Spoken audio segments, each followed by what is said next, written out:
how it is, how it is, what it is. Oh shit. I'm trying to turn it back up. Make sure everybody can hear me. Now if you hear me. This is how I be though sometimes.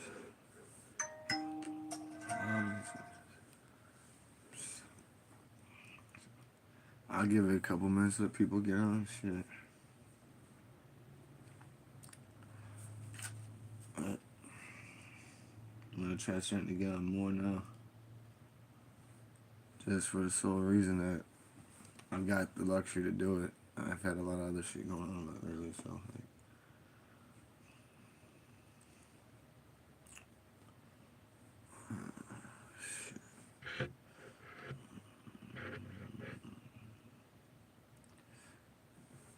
so I'm gonna pop on this bitch.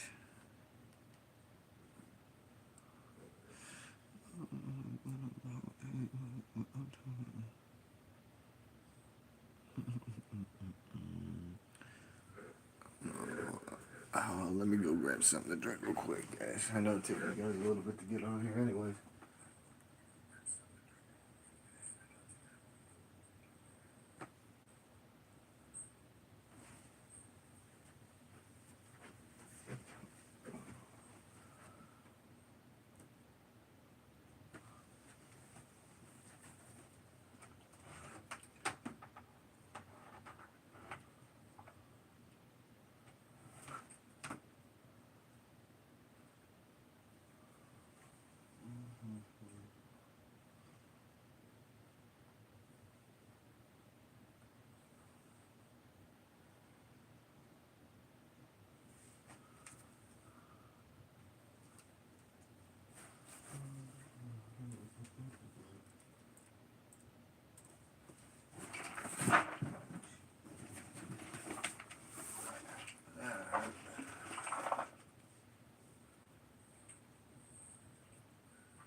Oh shit.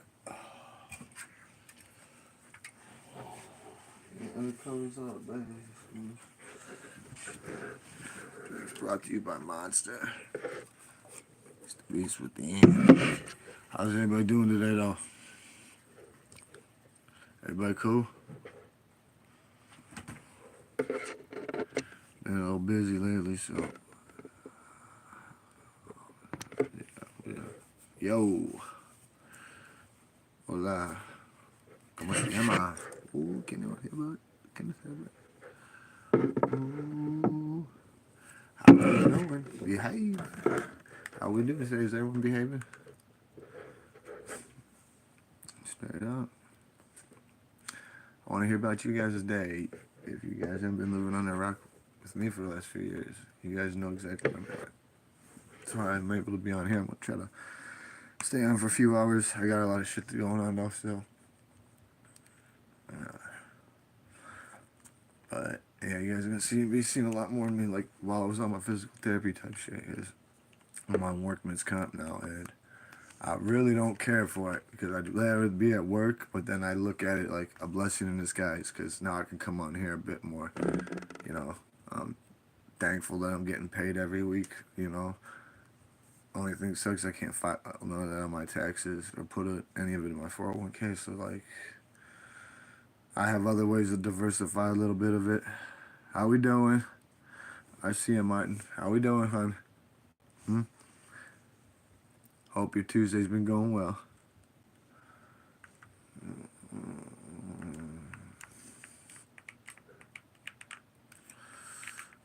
That's like what I like to hear. Even if something's going wrong, you just try to do the best thing to salvage something good from the situation. Because there's always something good to salvage from a negative situation and vice versa. So as long as people get that through their head, it's gonna be a double bubble because we all gonna have mistakes. We all gonna do stuff maybe we didn't want to do, or maybe we did and then we regret it after. But then the thing is, other than there being a positive, it by default it should be a learning curve, which means you shouldn't repeat that type of behavior again unless you're looking for, a different result, which is almost like a form of insanity. So you understand what I'm getting at, And my big thing is it's like I don't like being off of work because I'm a live wire. Fucking me being on the sidelines right now is like a scratch I can't itch, and it's very idle hands is the devil's workshop, and he fucking works overtime. And God, when you ain't filling that void you naturally fill, I'm just like, you already know but things can happen inadvertently even without you knowing. Like, I give you a prime motherfucking example. Got some new people who moved in under me, right? Well, my mom's handicapped. She just turned 76. She's been handicapped. It's not nothing serious. She still walk around, drive. That's the whole point. But you look back on my videos, you can see like the people before these people, they called motherfucking the landlord and the police to try to have them uproot the sign that my mom's placard on in the road, and he couldn't even have it done, and it was like I had to have one of their cars towed because they didn't want to fucking move it one night, and now we got some new people here, and from what I could hear, they don't give a fuck about how old my mom is. They don't give a fuck about her spot. First come, first serve. And the thing is, been here for a hot minute. They've been here all of fucking 6 seconds. So like, I'm not looking for trouble, but you're not gonna step all over me like a fucking shit. Like you can just drag your shit on me because, that's just getting off at the wrong hand. Now, like I said, I'm a man of accountability. I gave my opinion too. I told him nobody ever fucking vicking me for my spot or my mom's spot, and you ain't gonna. Well, they went and called the police, and even though they're like right under my feet, and they're threatening my motherfucking life, and we'll come kick in the door. Yeah, the landlord tried to do that, then forced me to sign a lease, and look how that fucking worked out. If they wouldn't have called the cops and saved themselves, there would have been some statistics, because you didn't come over my threshold, and I don't know you from can of paint in your house. That's home invasion. That's straight home invasion. So justifiable homicide, and God forbid I get picked up because there was some kind of factor I didn't know about, even though I know the law like the back of my hand. Get me, involuntary manslaughter. I still fucking get that cop down. Probably even get it beat. You don't come over here unannounced. Motherfucker want to come over here and try to make me sign a lease, he bring 18 people instead of himself. That's what a fucking coward does. So like with these people, I'm not talking shit about them, but I feel like they were installed by the landlords to try to get me out of here, knowing how I am. And it's like, I'm not going to I never took shit from anybody. I don't give a, it's not about winning. It's not about who's got this. I just ain't got time for that shit. So when I've been here for as long as I have, for a prime example, the neighbor next door, she been here the longest. She been here ever since the place was built. When this guy fucking started managing the place and he doesn't even fucking own it, he killed a couple of her kittens just to force her to fucking sign the lease. And like, I want to let you know this right now, I pay pretty cheap. But it's because I had old landlords. And the thing is, as long as I don't sign a new lease, which I don't have to, even though he's threatened me for about 4 or 5 years now. Oh, you're going to sign a lease. You have to sign a lease or you're going to get kicked out of it. I'm like, okay, well then stop talking to him. Fucking just do it, you fucking ramrod. As long as I'm signed and bound to a lease, I don't have to sign his lease because he doesn't own the place. He manages it. And the people who own it is the fucking bank. He's the bank's bitch. So, like, my big deal is, if it was really that big of a problem and you had a legitimate reason to get me the fuck out of here, it would have done happen long time ago. Like I told the motherfucker when he called me starting shit, I said, next time you want half a chance, put fucking North Korea on fucking retainer and bring a gun. And then hold your breath and flip a coin. And then you might just have half a chance. Other than that, lead the fuck up and get the fuck away from me because I'm not on that. I am not on that. So like when I come home from taking care of business, paying bills, whatever I got to do, and right away I see the new people that they've been here all the 6 days, maybe not even. and they want to fucking, they're backed into my mod spot and they're not handicapped. What would you expect from me? I'm not going to knock on the door like Prainter and Painter. Hey, I'm selling fucking cookies. What are you doing? I'm like, no, no. I seen them peeking out the fucking window, peeking out the window. So it was like, okay. When I was walking up, I made sure they knew what I said was known because I stood. I made sure they knew. Like, you ain't gonna be doing it. And you know what? I get back, I don't give a fuck who this is. I don't give a fuck about that. So it's all about, oh, who's got the bigger dick? No, this is about fucking respect and principles. That's what this is about. It's about the principle, man. If you can't respect a 75-year-old woman, then there's something fucking wrong with you. Because I don't know if he's got a mom, but my dad's been gone almost 35 years. October this year, it'll be 35 years. Now, I'm gonna let you know this now. When it comes to parents, and kids, it's all bets are off. I'm straight fucking rogue. Fucking renegade, like straight up, like straight rogue. Because like you go, I don't give a fuck whose parking spot is, and I don't give a fuck about your mother. That's what I gotta hear, and I gotta hear you threatening me through the walls all night until you leave, and then come back with cops. And then obviously there wasn't enough to do anything because they didn't come up to my fucking door. And this is the big thing I illustrated to them. You guys are all the way at the bottom. I'm all the way at the top. That's a lot of steps. You shouldn't have to come up one fucking step because you have no business from where you're at to where I am. You come up these steps, you obviously are looking for fucking trouble because you don't know nobody from a can of paint up here. You have no business up here. You all the way at the bottom. You're at my feet. When I shit off my balcony, it hits you. Yeah. So like, I had to hear this motherfucker talk all this shit and literally like scare the woman who bought like his girlfriend or what. Like, oh my God, he's trying to, like literally he was all pumped up. He's like, I'll go kick that fucking door in. Well, I was making comment. I was like, go ahead. Play checkers on my chessboard. We're not doing that. Well, I don't want no conflict. Conflict is the last thing I fucking need. Like I don't know. It's pretty goofy. It's worse than the last couple motherfuckers we had in here. So like I'm hoping that nothing stupid. Nothing stupid.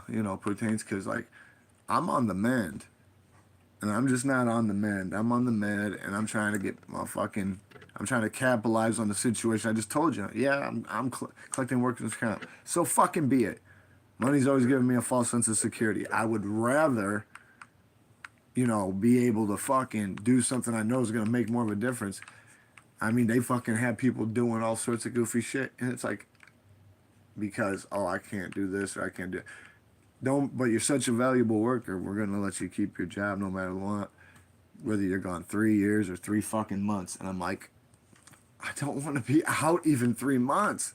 I mean, the last time my hand got messed up, and I had the surgery, I had to do the physical therapy here myself.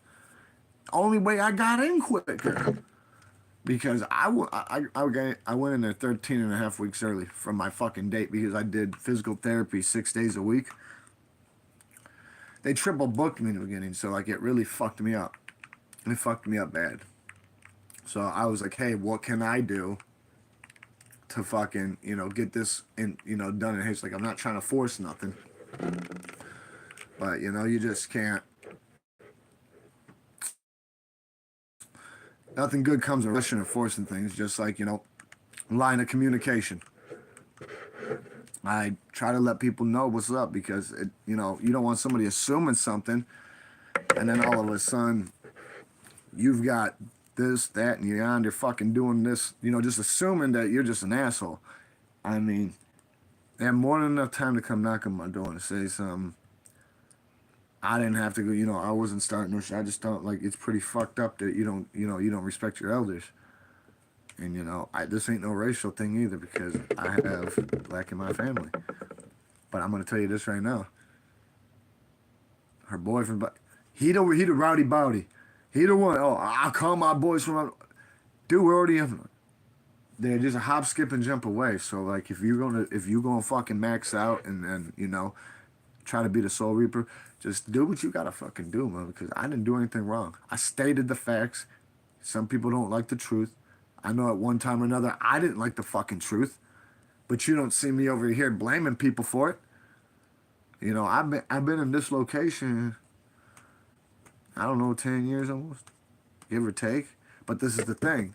Since then, there's been another new owner, and whoever owns it, like I said, it was given sold. The bank bought it. They have somebody managing it. That guy, he got everybody but me and one other person to sign a lease.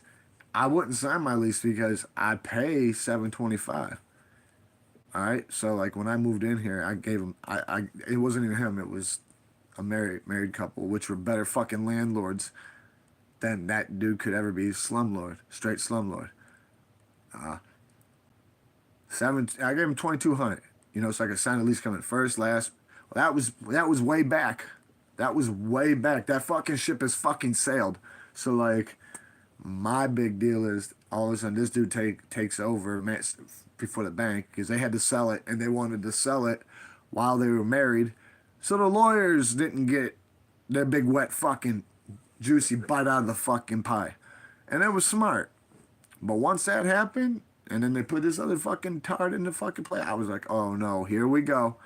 And this guy literally couldn't even be a man and send me the fucking, knock on the door and give it to me. He calls me like a month after. So did you sign that lease? I'm like, what lease?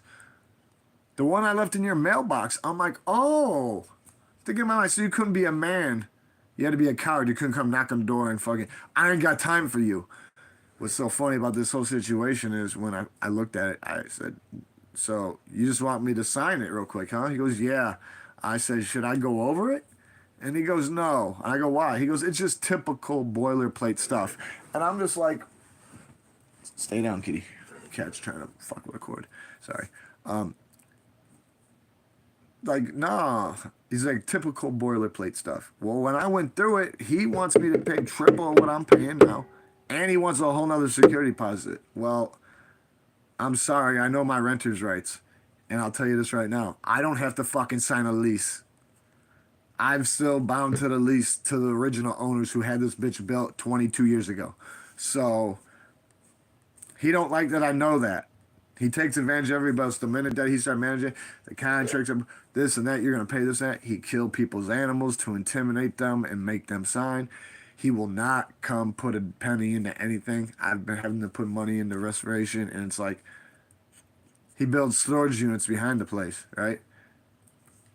Bro, if you're going to be a landlord or manage buildings, have some fucking respect. You obviously ain't got no respect for yourself, so you're willing to fucking spend money on fucking, not even dwellings, spaces that are uninhabitable for rent. But you have a place right here that needs a whole bunch of restoration. So I was, like, and like I said, I've got, you can go way back a couple years. You can see this dude's, hey, he fucking harassed me to sign a lease, To this very day, he's still harassing me to sign a motherfucking lease. And I'm going to tell you this right now. I'm not gonna. You want to know why? Because I don't have to. And when I told him the laws, he was like, where did you get that from? I said, what do you mean where did I get that from? Same place where you think get this from. If you could get me out, come on with it. Come on. But you can't because I haven't done nothing wrong. So his last time that he pulled a fucking move over here, he sent like 12 drunken fucking cranked up guys over here, his work crew, to fucking physically make me sign a lease. And I told them to go fuck themselves. And they had this real big fucking guy with him. And they're like, you better watch out for him. He's a hard guy for us to handle. And I said, you better watch out for my family because they come first. You touch them, I'm going to lay at your fucking feet. You'll lay at my feet. Like, you do not want that. So, like, and then you had them talking like, just come outside. I'm going to put you in the fucking trunk. Dude, stop talking about it, just do it. Shit's done, over with. Long story short, the landlord did them dirty. Told them that I owed like $6,800, almost $7,000. He owes me. So like, they're like, we're calling the cops on you. I'm like, oh yeah? Here's my fucking phone. I'll dial it for you. Well, when the cops got here, what the fuck do you think happened? They all went, bye-bye, sorry, no tortilla. Gone, out of there. So, like, I don't give a fuck. Because I done told them, like, you guys don't know what you're doing. They're like, don't let us catch you out here. Dude, you guys should have done, if that was really what was up, they should have done coming. But then, like, the landlord hit me back and go, I didn't send them over there. You know that, right? Wow. You're a fucking spark plug, buddy. They admitted they came over on your behalf. And then, like I said, when the one asked me, well, where's the lease? You need to sign it. I said, what lease? He goes, the one the landlord gave you. I said, the landlord didn't give me no lease. He says, you're fucking full of shit. I said, oh, yeah? You're full of shit or he lied to you. He's a fucking coward. He said he put it in my mailbox like a paper boy. But where is it? I said, I felt so bad for the paper. It was the tree that used its fucking life for the paper that was printed on it. I didn't want to die in vain, so I wiped my ass with it before I flushed down the toilet. These motherfuckers start jumping out their body because then I start throwing fucking, like if we were playing euchre, left and right bowers, like I was bone crushing. Motherfucker didn't know what to do because you're being audited by the IRS. You're getting taken to fucking court for alimony. You got this and that going on, and you're thinking you're going to rob Peter to pay Paul and take advantage of me? No. He want to tell me that he earned it. How the fuck you earn it when you've been building fucking storage units out back, but you won't put a dime in this motherfucker? Just like I got a bad back. The fucking refrigerator went out a couple years ago. He couldn't get one of his drugged up buddies to come do something, so like, he says, you guys want this in here, you'll help me up. I illustrate to him. You know I got a bad back, right? Yeah, but if you want it, you're going to get it. You want it up, you're going to have to help me. I might as well bought the fucking fridge. He bought the one that was a fucking demo at Menards without the box and everything. You get like 90% off, the one they have on display. Yeah. Straight fucking con job. But he just doesn't like that I know my rights, my renter's rights, because this is the thing. As long as I'm bound to a lease, it don't matter who owns this place now. I'm still bound to the fucking lease to the people who don't own it now. And by law, I am not forced to sign a lease because I'm bound to a lease. And he's mad about that because you want to triple my fucking rent, make me pay him a whole another security deposit. And the thing is, whoever took over and had him manage, my original security deposit with any accumulating interest went to there. So, yeah. I mean, to this very day, that motherfucker trying to like, you got to get out of there. You got to get it. So he's like, you're going to get kicked out. You're going to get kicked. I said, bro, you're preaching to the choir and I'm the maestro. I don't see you with a stick. I'm ready to fucking, like, and then like he tells me, like, oh, I've been pretty nice about this situation. I said, well, what makes you think that I'm going to give you triple what you want, a whole nother security deposit? He goes, because I've earned it. I said, earned it? You haven't fucking done a thing. And then everybody else who moves in here gets taken advantage of. But what happens is every time somebody else moves in here, he whispers in their ear and goes, hey, the guy upstairs? I can't get him out to save my fucking life. I want you to start applying pressure. So that, until I know for a fact, because the thing is, nobody in their right mind that's not handicapped would park in a handicapped spot. So I believe the landlord told them to do it. And I hope it's just a big misunderstanding because, like I said, this guy, he doesn't stop talking. So, like, I can figure it out. I hear things. So, but when I come home from yesterday and I see I can't park the spot because my mom uses the ride too, so she got her handicap placard. These motherfuckers are back there. So when I come out, they're peeking out the window. I just let them know, like, you gotta move, or somebody's gonna block you in, or we're gonna have your fucking shit towed. And I don't want to do that. They didn't do nothing wrong to me. I don't got nothing against those guys downstairs. I don't know them from a can of paint, but the thing is, they don't realize who the landlord. He's a slumlord. The guy who manages this place. They know. All they gotta do is open their fucking cabinets. They're gonna see where it's all molded out in holes. I'll repost the videos. That place downstairs is rotting. Rotting. Oh, he put a new toilet. He got mad at the last people who were here that bought a toilet to stick it in. Literally. So like this guy he's gone. And he takes advantage of other people, like the people who moved in, because in this area, it gets grabbed up, and something gets grabbed up quicker than it's posted. So like, the people who were here, they were only here for like fucking 6 months. They weren't even gone a fucking week, and these guys were moving in. I didn't know what was up, but like right away, red light. you guys are parked in a fucking handicap that's not even registered because every handicap placard and sign got motherfucking serial number on it. Well, the last people wanted that motherfucker gone because they were trying to do that. And when they fucking found out that pulling that out is against the law or the landlord couldn't have it done, they respected it.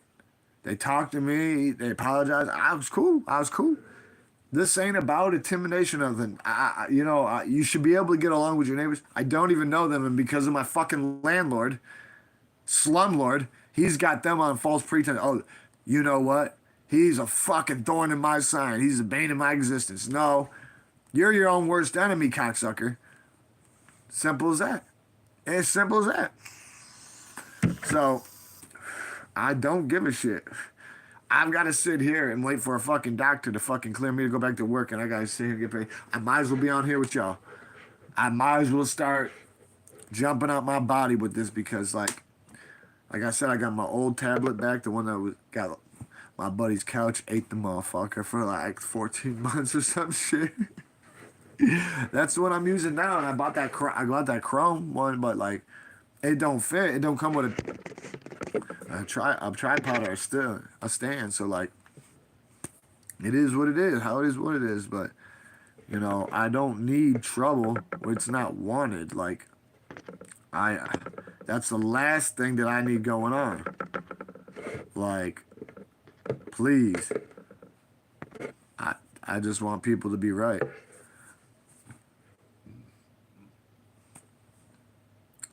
Hold on. You on here, Erica? You still on here? You run off. You said, I hope she's doing well. Who are you talking about? Mama's madre? Mia madre? I don't know. I'll tell you this right now, though. I don't start shit. I'm a finisher by default, so I just hope that I ain't gotta deal with some kind of fucking campaign like I did with a couple other ones. Because like I said, this guy must have fucking had like a flawless victory, like a clear record like fucking Mike Tyson, fucking 51-0. When it came to like, oh, nobody wants to sign a lease. I'm sending my work crew over there. You guys are going to become my wrecking crew. You're going to start extorting people and intimidating them. Man, when they knocked on that fucking door, like, yeah, we're here to get the signed lease. I'm like, what lease? Yeah. You ain't I'm not signing. Oh, yeah, you are. No, the fuck I ain't. And I mean, it got to the point where I had to tell them, unless you're God or the second coming, I suggest you fucking get the fuck out of here. And like I said, they threatened me. We're going to put you in charge. We can't, whatever. So be it, man. So fucking be it. Because you're mad because I know my rights and your employer cannot take advantage of me. Because that's the big thing about it. Knowledge is power. So when I was able to fucking stop his tracks and tell him, like, I'm not signing your lease because you undermined me. And then when I told you to come over so we could discuss the lease, you want to know what he tells me? I can't. I got other things going on that are more important than you. Yeah, your storage units that nobody's going to be living in. But you're managing a place that people live in. You got your fucking priorities fucked. And then these poor people who come in, they get sent off on false pretense. Well, you got to watch out for the guy upstairs. No, I've been here before this dude even fucking started managing the place. That's why he pissed. I know. Just like he's like, you got to send me a receipt every time you pay me. No, I don't. I don't have to send nobody a fucking receipt. You're supposed to give me a fucking receipt. And he goes, what are you talking about? I said, well, all I got to do is pay my rent. And I don't owe you a fucking thing. Well, who made you think that you... I said the motherfucking law. So what did you do with the last owners? I said I got a receipt book. I paid them.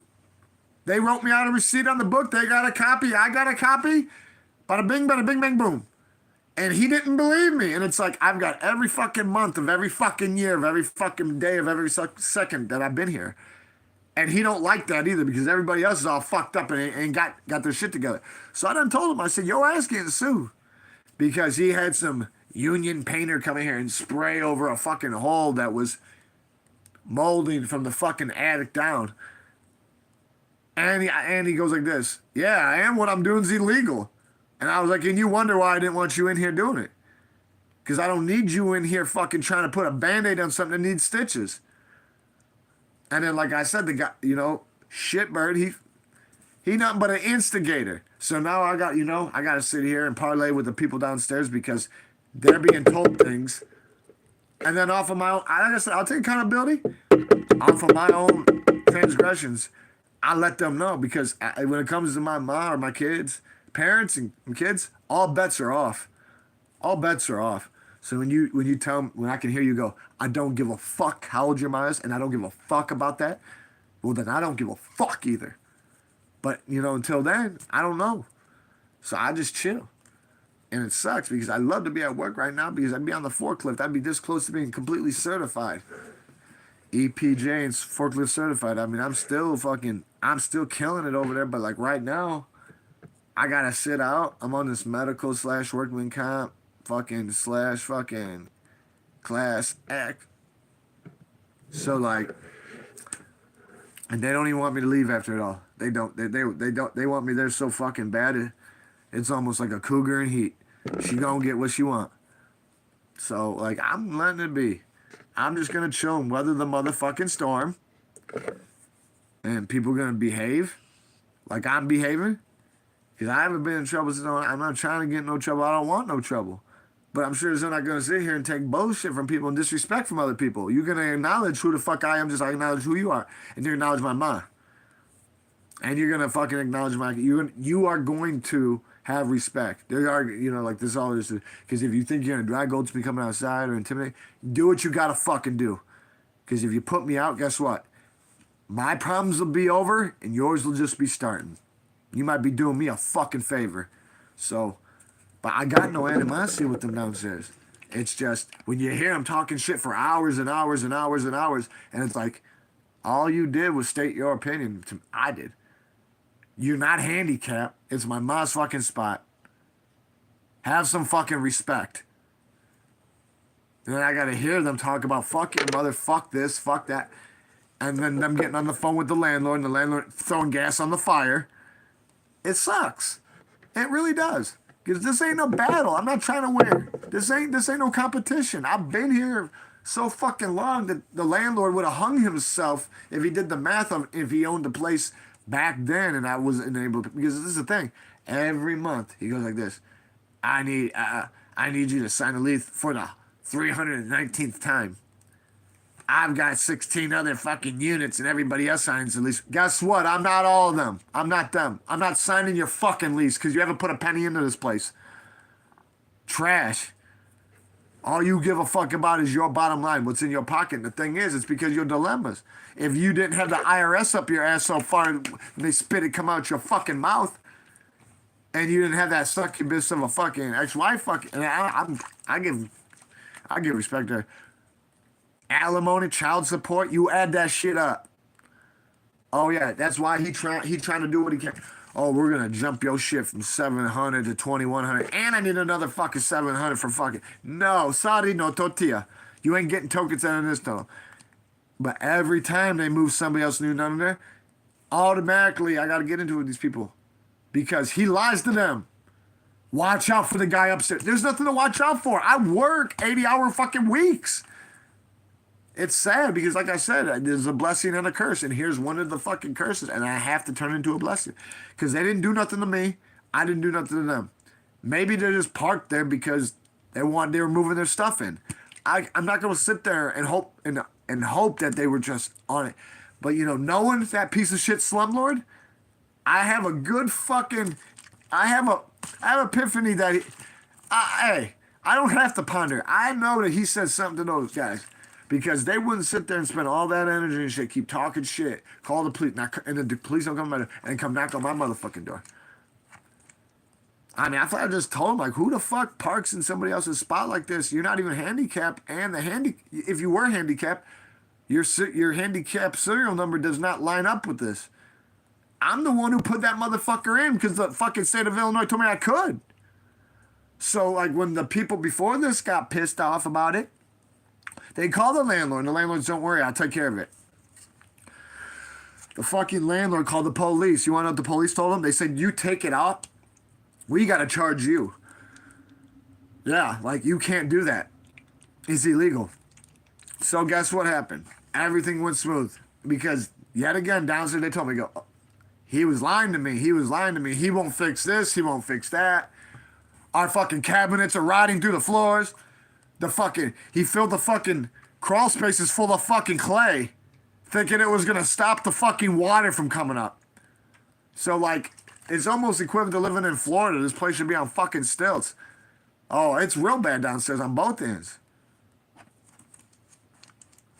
No, it's that, and it's a staging point to try to start shit to get me out of here, and I haven't done nothing fucking wrong. And that's why, like, from here on out, he's not getting a receipt from me. Because when I talked to my lawyer yet again, he was like, guess what, dude? All you need to do is pay until you vacate. God forbid there's anything in there you didn't repair. That's what security deposits are for. Well, there's a couple holes in the wall here and there from a couple years ago. Shit like that. Nothing drastic, but that's what security deposits are for. So it's over with for that. When I leave, I'll leave. But it's like, you ain't telling me when I'm gonna leave. You're not gonna tell me what I'm gonna do. You really in that? You gonna make me lay at your fucking feet? Otherwise, get the fuck away from me. Because he just trying to get a staging. He's like trying to make a staging point. And with the guys downstairs, like I said, I got no problem with him. No problem. But I swear to God, that landlord instigated it. And if he didn't, then it's just a coincidence. They parked that spot because my mom's parking spot is just as close. It's closer to going to get to the building. So maybe they were moving the rest of their shit in. And I can't be mad for it. I had to take accountability for my actions and tell them I'm sorry. But I'm sorry. I get heated. I'm a live wire. Like, it's happened every fucking time the last 4 fucking people moved in under me. And I've straight up had to go like, hey, 2 and shit equals 6. It doesn't mean shit equals 8. Or, you know what I'm saying? Like, I can't. But literally, that's what I had to deal with. When I stated my opinion to them, they left. They came back this morning. I woke up to actually the cops being here. They didn't come up. I woke up to them talking to the neighbors. The neighbors called me and told me about it. So I know this is all set up. And anything that the landlord or the slumlord is fabricated. Because like I said, if you legitimately could have got me out of here, I would have been out of here 4 fucking years ago, and I've been here 10 fucking years. I will leave when I can leave. Until then, leave me the fuck alone. I haven't done nothing to nobody. And that's why you butthurt, slumlord. Because you can't get me out of here legally. And you try with these fucking Gestapo tactics. Turning people against somebody they don't know. Causing them another problem. And then getting off on misery loves company. Oh yeah. And I don't want nothing to do with it. I respect them downstairs. But I don't know what the fuck that landlord told them. And like I said, he thinks he runs shit.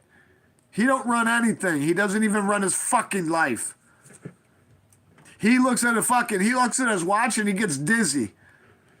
Like a deluded motherfucker. So honestly, it's like a 50-50 situation on my end. I have to take accountability for what I said, but it was facts and it was how I felt at the time. I wasn't trying to shit. Like I didn't threaten to hurt nobody. I just said, who the fuck is gonna park in a handicap spot that's not for them? I don't know where you've been over here, but this has been here for a hot minute. My mom's handicapped. My mom's 75 fucking years old. Come on. And like I said, it's fucked up how it is now, but hey, guess what? There's always room for improvement. If there's a will, there's a way. The slumlord can keep sending fucking people over here and installing them over here, trying to get me all fucked up on false. And when they've realized what the last people here and the last people before them were here, I'll have them talk to them. But they're gonna tell them, dude, you should have never moved in downstairs. That dude is fucked. Yeah, you all this shit is rotting down there. It's rotting. You open up the cabinet doors, there's fucking holes of rot through the wood and green. And then he puts fucking upholstery sticker on the fucking wall over it to make it look like it's not there, but when you open the cabinet, there's fucking holes everywhere. That place is leaking so bad, if it was the fucking Titanic, it would have been down, absent iceberg. Oh yeah. Oh yeah, that guy fucking does, he cuts corners and fucking, he cuts corners at every turn. Sugarcoats everything, tries to tell you what you want to, like with me, He can't even build a rapport with me because I won't let him. Just because by law he could use that to his advantage. Well, you guys were civil at one time. I was never civil with this guy because the first thing he did when he started taking over the man, here's this lease in the fucking mailbox. Okay. Oh, you want triple of what I'm paying, and you want a whole nother? No. And because I knew my rights, he got butthurt. So he sent 18 motherfuckers over here to try to force me to sign a lease. Go back and look on that channel. You can see it. Yeah, they got plaid belt the fucking ass because they called the police. You're going to jail. No, I'm not going nowhere. But you guys are, whether you like it willingly or unwillingly. But like I said, he lied to his own people. He told them I owed him almost $7,000. He owes me money. He banks on me not to pay rent. But this is the thing. From here on out, I'm not sending him a receipt because by law I ain't got to. I'm just gonna. There's gonna be a little fucking note with the fucking. There's gonna be a little note. Rent paid. Check your fucking statement, you lazy motherfucker. Yeah, that's what it's gonna be. Check your fucking statement because we're not playing this. Where's the rent? Like last month. Yeah, and he goes, "Where's the rent at?" I don't know. Where is it? He goes, I've been all around looking for it. Literally, he texts that to me. I'm everywhere looking for it. I'm laughing in my fucking face like, you stupid son of a bitch. Go fucking check your account. You see, I got deposit. I direct deposit them every rip. Just like he tried to come up and talk to him. Is he on the lease? I'm the one who got this motherfucker 6 years before you fucking try to take it over as a manager. And you've done nothing to it. Fuck. Section 8 up north. And Cook County's better than this. That's where I come from. Like, they don't own shit with that. But they take advantage of everybody who moves in here. And he doesn't like that I know my rights. And I stand on my fucking business. I feel sorry for everybody he winds up and puts batteries in their pack because I could just imagine what he told them downstairs. But it didn't help. It didn't help. Let's say he didn't say a word. Let's give the slumlord the benefit of the doubt, right? Let's say he didn't say a fucking word to nobody. Then it was just coincidence and accidental that they were parked in my mom's handicap spot. Because they're not handicapped. Because if they were, they're still in the wrong spot. They have to put their own post up and make sure your shit's hanging in your rearview mirror. So, yet again, I gotta sit here and hope for the best, expect the worst. And I know what I heard. I know what I got on recording. People talking this and that, woo woo. I know it all. I've been around here longer than everybody else. So I got eyes and ears everywhere. I didn't do nothing wrong. I'll take accountability for saying what I'm saying if it was unintentional, but I don't want no fucking beef. Like, if I want beef, I'll go order a burger. It's fucked up because, like, I come home last night, got some of the best news of my life, and then, this little bullshit with the parking spot metastasized because I know they called the police because the police called me and said a report was done against me. The neighbors next door told me what was up. Everything everybody said. So I know it's got to be the landlord planting seeds in motherfucker. Yeah, beef, problems. You want beef? Well, take your burger. Don't ask. Did it on purpose. No, but that's what hurts me because I guarantee that there are law-abiding people downstairs. And I didn't do nothing to them. They do nothing to me. But if the fucking landlord told them to do something, or I'll look out for you if you fucking do this. Because they don't know what the fuck to do. It doesn't matter. Hey, that's a formality. If somebody says I got beef with you, that means you have a fucking problem. So shut that down. We're not talking fucking what kind of beef. If somebody says, oh, we got some beef, we got to squash it, that means we got a fucking problem. Let's take care of it. And it hurts because I actually feel a little bad. I just told you. I just fucking told you. You have a problem, legitimately or unlegitimately, and you have to deal with it. If I tell you we got beef, we got to squash it out, you better fucking strap on your fucking boots. You better put your frog suit on because Ghetto Birds Black Ops coming after you. I'm not worried about you. I'm just telling y'all, like, the last thing that I want is people who don't know who I am assuming that I'm some fucking asshole when I've had to deal with this fucking shit for so long. When the other people moved out, I was praying I was praying I got some decent people. The thing is, I never got to physically meet them before I stated what I stated and they heard it. So, like I said, I take accountability for what I said, but what I said is the truth. Unless your fucking, handicap serial number in your placard matches up to that fucking post outside that I put in it myself, nobody should be parking there other than my madre. And you want to know, when it comes to parents and kids, all bets are off. So when you say, go fuck your mom, I don't give a fuck how old your mom is, I'm going to do this, I'm going to do that. Or go fuck your kid, guess what? I've been charged with crazy shit before because protecting my mom. If you think I won't, I'll let somebody part my heart out of my chest. Rip my fucking, and just take my heart to make sure my people, if that's what had to fucking be. But I feel for them downstairs because I feel like I do owe them a little bit of an apology, even if the fucking piece of shit landlord said something, because they're getting sent off. Because I don't know what they're paying, but they ain't paying what I'm paying, and that's why that motherfucker does all this shit to me. Oh, well, you're only paying $7. I don't give a fuck. I know my rights. I'm not absent my rights.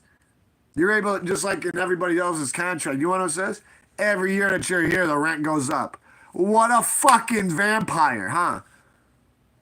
He's a fucking sea urchin. And then he's able to fucking use his own tenants to fucking as fucking, toys and instruments, tools to fucking try to, play checker. It ain't happening. I am looking for a place. I'm trying to find a house, rent to own. If I gotta build one, it might just be happening here soon. Honestly, it might just be fucking happening. If it fucking happens, I'm out of here. But guess what? He's getting sued. Homie's getting sued. Whoever needs to get sued because he don't know how to manage shit. He doesn't even know how to manage himself. I ain't got no time to come see you. That was your real fucked up part. The second fucked up part is when you sent 18 drunk fucking cranked up motherfuckers to my house to make me sign a fucking lease. And guess what happened? Mission failed. And then third is he uses people who move in here. Lies them.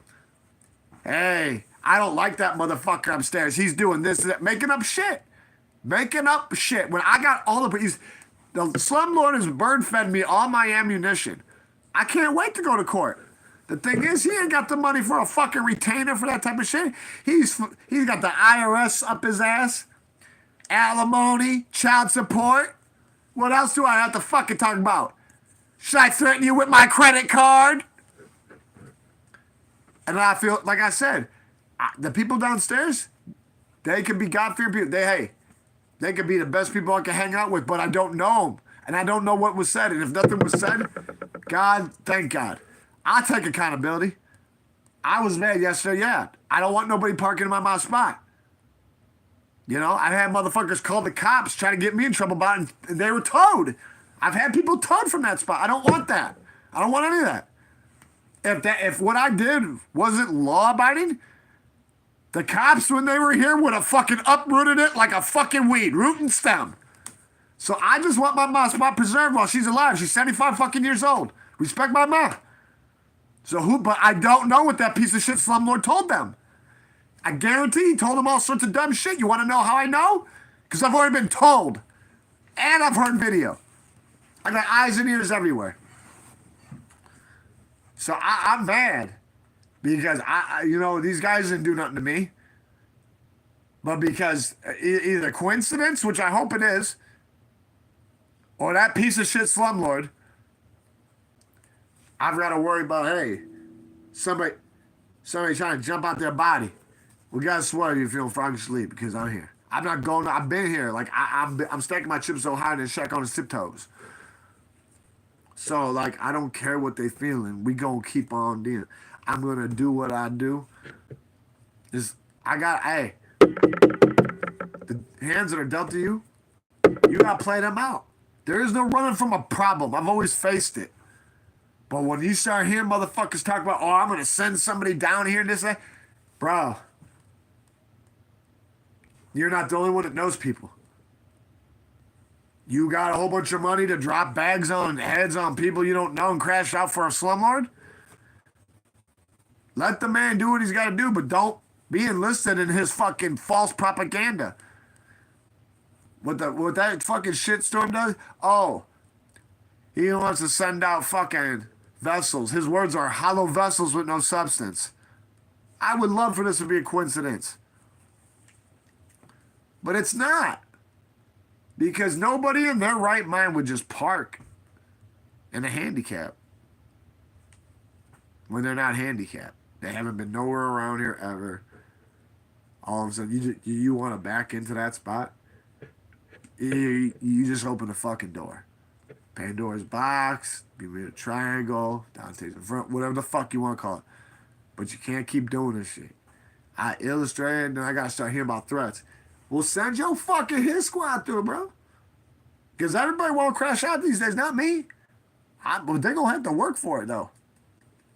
And then on top of it, God forbid, you go away from being done? Then you going to call, is the slumlord going to get you out? Is he going to pay for your, no.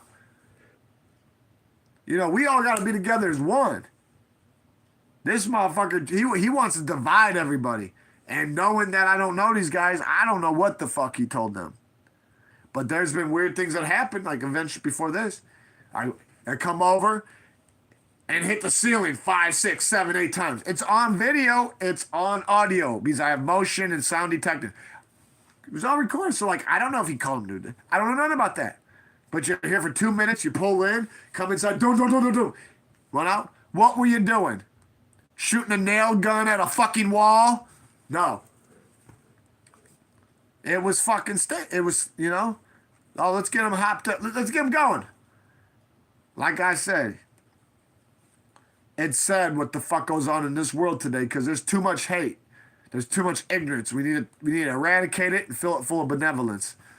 I'm so tired of like having to always go against the wind when I haven't done nothing fucking wrong. But yet on the other coin, I'm not gonna fucking stand there and fucking take it. Like a fucking Vic. I'm no Vic. So, it is what it is. My main priority is my mind, my kids. You come in here, I lay you down at my feet. I haven't done nothing to you. Leave me the fuck alone. Don't enlist yourself in some bullshit that has nothing to do with you. Fuck that, slumlord. We all get along. I respect you, respect me, and we get on with life because they don't even do this dumb shit in fucking Chicago. And I'm on right there, I'm in the burbs. They don't even do this shit up north. Up north. No, they don't. If you don't fucking pay and they legally evict you to the motherfucking courts, the cops come and they kick you out. They serve you with a thing. They tell you got 72 hours to fucking take your shit and either have it at the curb or get it out of here and you're gone when we come back. He can't get me out because I know my rights and I'm trying to fucking do what I gotta do. I haven't caused no problems, but he creates problems. That's why I said I feel sorry for them because I feel like they're being used as fucking pawns and they don't know it.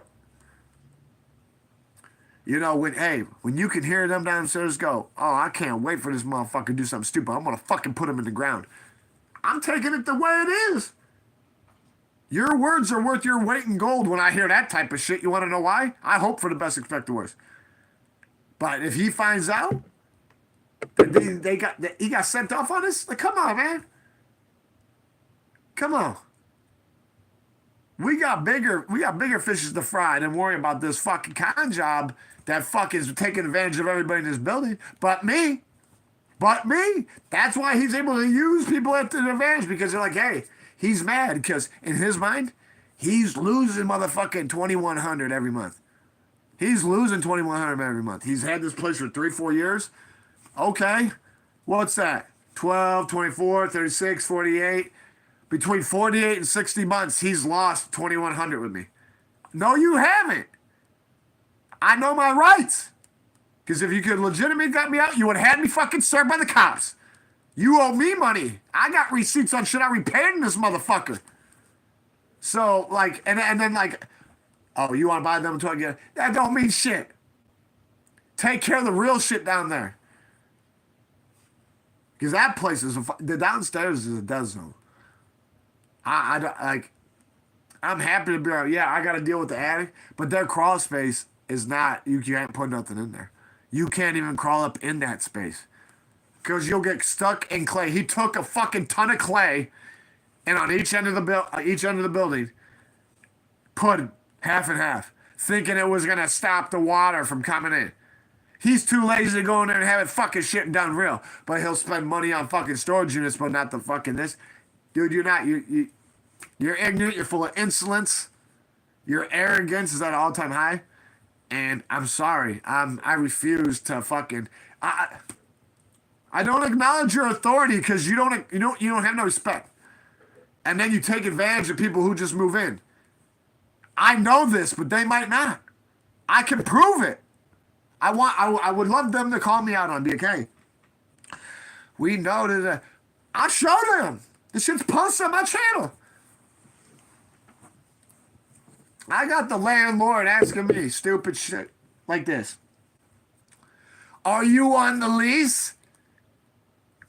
You want to know what I said to him? Are you male or female? He goes, huh? I said, exactly. Stop asking me fucking rhetorical questions, you stupid motherfucker. Like, come on. Oh, you go sign that lease. No, I'd die before I die. No. And I signed no lease. And he goes, well, why not? I told him, because you haven't earned it. Well, yeah, I have. I don't know how. You haven't put a penny into this motherfucker up here. And then you take advantage of it. Who kills animals? Who kills animals to pressure somebody to sign a lease? A fucking coward. That's what he did. He killed 2 cats, my neighbor next door. Left little note. Yo, more will come up missing it or come up at your door if you don't sign this lease. So what the fuck do you think happened? They signed a lease. I told him not to do it. But what he did with me after 6-7 months of me not signing a lease, he sent a dozen and a half people over here drunk and hopped up on meth. And guess what? It didn't work out too well for them. That fucking ship sunk absent iceberg before it even left fucking port. Because he didn't build it right. And I'm sorry. I like I said, I'm my own business. Why the fuck you think I haven't been in no trouble in over 10 years? I got dreams. You know what I'm saying? I got dreams, and we all got to chase our dreams. There's a test run for the real life. And I'll tell you this right now, like, you ain't going to use somebody against me that didn't have nothing against me to begin with, but then I actually initiated the bullshit. Because if he told them, hey, park in that spot, it'll be just what we need, I feel sorry for him. But if it was coincidence, I owe him a fucking apology. I'm a man of accountability. But I know how the shitlord lives. I know what he does. Yeah. He killed 2 cats next door. And kept calling her like, you going to sign a lease or there's another one need to pop up at your door or come up missing. You know, you do that to an animal lover, they're going to bend the fucking knee. And I told him, I was like, bro, I said, whether I leave here when I do or when I don't, you're being sued. What are you talking about? Oh, you'll know what I'm talking about when you're spending half your fucking life in the fucking courtroom paying retainers. He bird-fed me all my ammunition. And then on top of it, he fucked over the people who moved in here. He lied to them. Yeah, watch out for him upstairs. I work 80-hour motherfucking weeks. I'm almost a fucking backup. Management. And I'm being held back because I'm on fucking workman's comp. Fuck that. So I need to take care of business, and I need to squash shit in the womb before these guys think I'm some fucking pariah trying to start shit with them because they didn't do nothing wrong to me. And they didn't do nothing, and they didn't do nothing wrong to me, and I did nothing wrong to them. But I did state my opinion. Unless you're handicapped, where's your placard in the ground, and why are you packed up in there? I mean, it could be coincidence. It may be not, but you know, only God knows what the future might bring. But you know, when you hear people saying, I'm going to kick in the fucking door, I'm going to send people down, I'm going to do... Bro. Just get it the fuck over with. Do what you got to fucking do because, like, what do you want me to say? I'm not playing tit for tat. I'm not doing it. I'm not playing tit for tat with nothing. Like, literally, if I show you fucking... literally, you're going to see it. I purposely paid the fucking rent early, right? And the last time I gave him a fucking receipt was just a couple of days ago because he kept going, well, you didn't pay your rent. I think I'm going to have to evict you. Well, I just start laughing because I make him. He's like, I'm looking for that money and that receipt everywhere. Try fucking examining your bank account, you fucking con job. Are you that fucking lazy or are you just that fucking ignorant? Like I said, brain dry rotted, deep fried and fucking charboiled.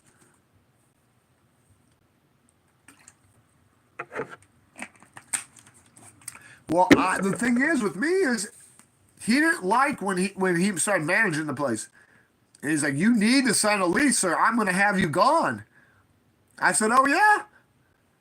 Get rid of me. Get rid of me. Well, he's been telling me that for the last 3.5 years. You need to sign a lease or I'm going to have you evicted. Oh yeah? Off what? Off the strength of your fucked up credibility that I can put holes through? And then people who come in here got to get sent the fuck off, and you're telling them this and telling them that. Fuck that. It hurts. It hurts a lot. And I don't give a fuck. You wanna? I stand on mine. I never fucked anybody over, never had it coming to him. And when this guy's taking advantage of everybody and trying to take advantage of me, I just won't let him take advantage of me. I won't let him. What up, Real? How you doing, man?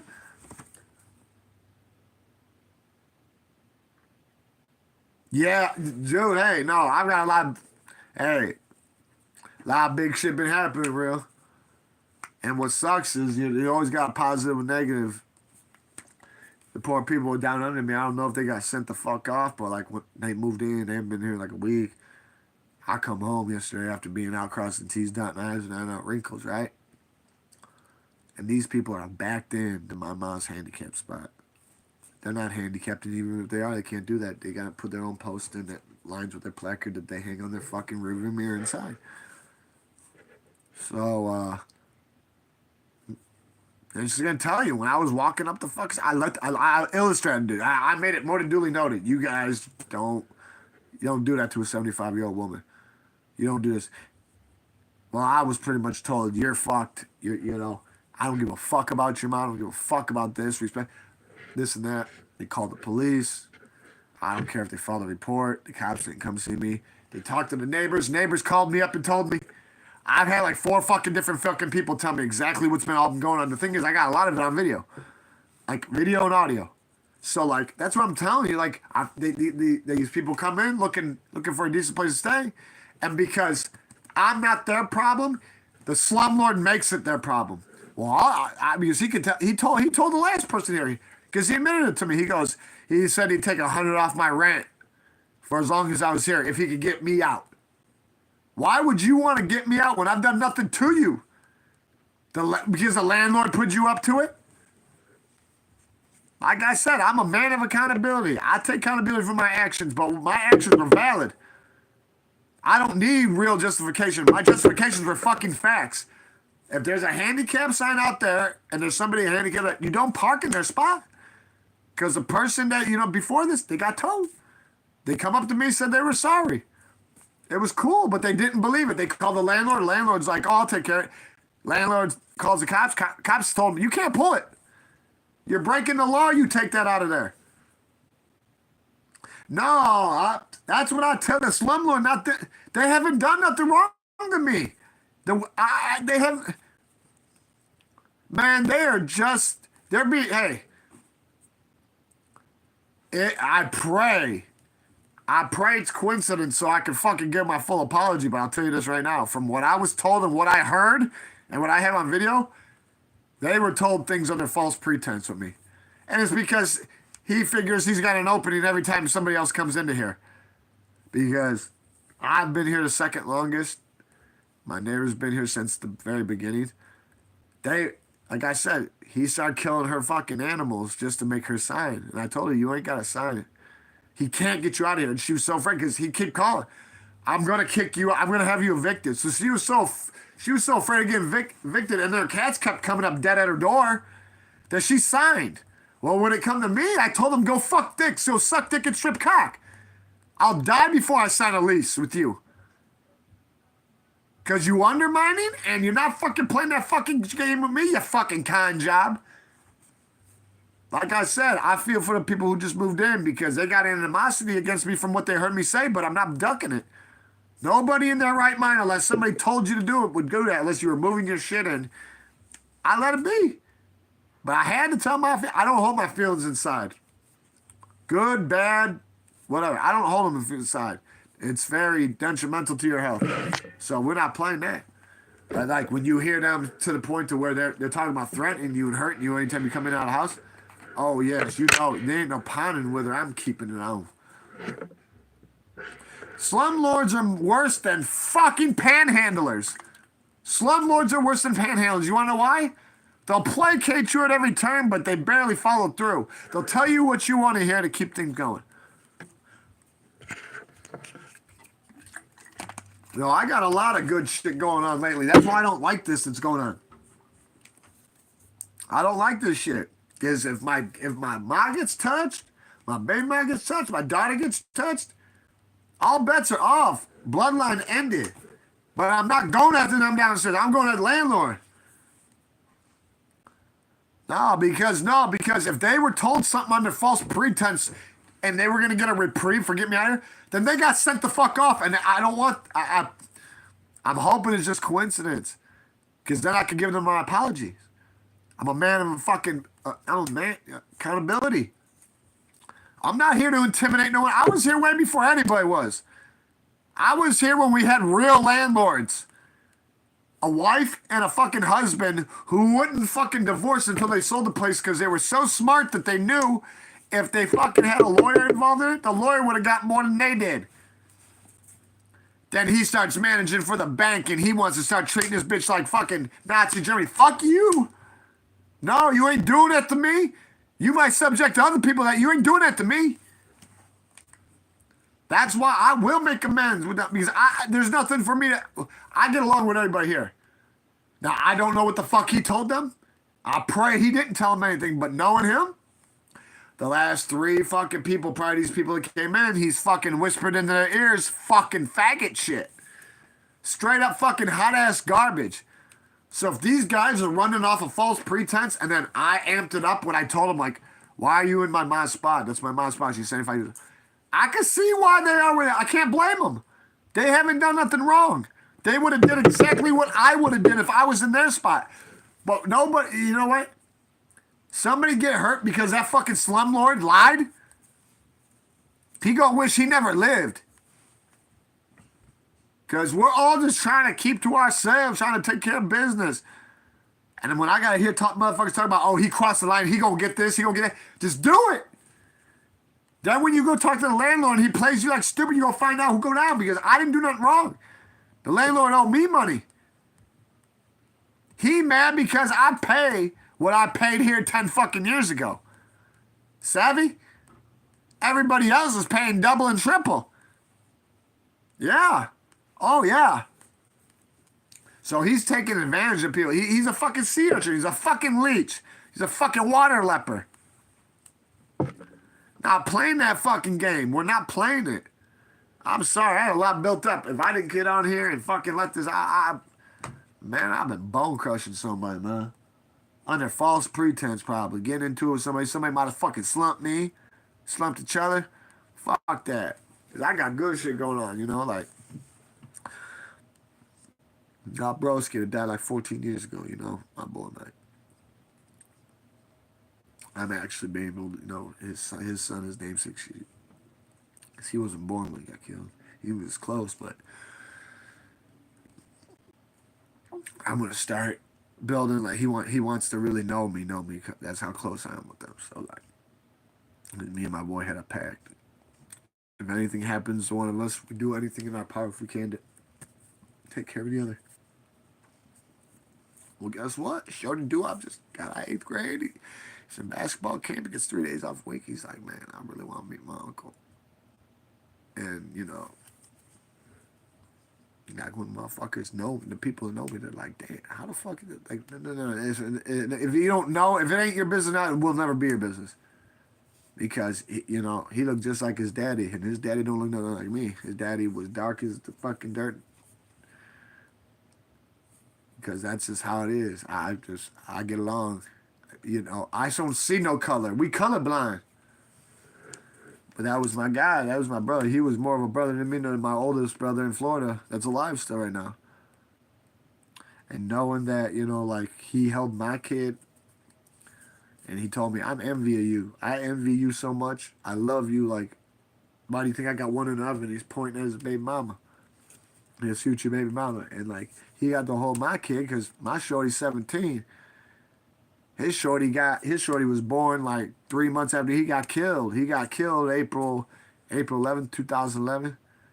So like, you know, I'm talking with Shorty now because his mom hit me up like, you've always been here for us. You always support us. Most of his family don't do shit. You're a man of your word. We glad you caught on with certain things other people were trying to do to try to take advantage of you. Like there ain't people out there. Like, and then I got Shorty do what? He my nephew. He my nephew. He literally 3:33 in the morning. 3:33 in the morning. He knows that.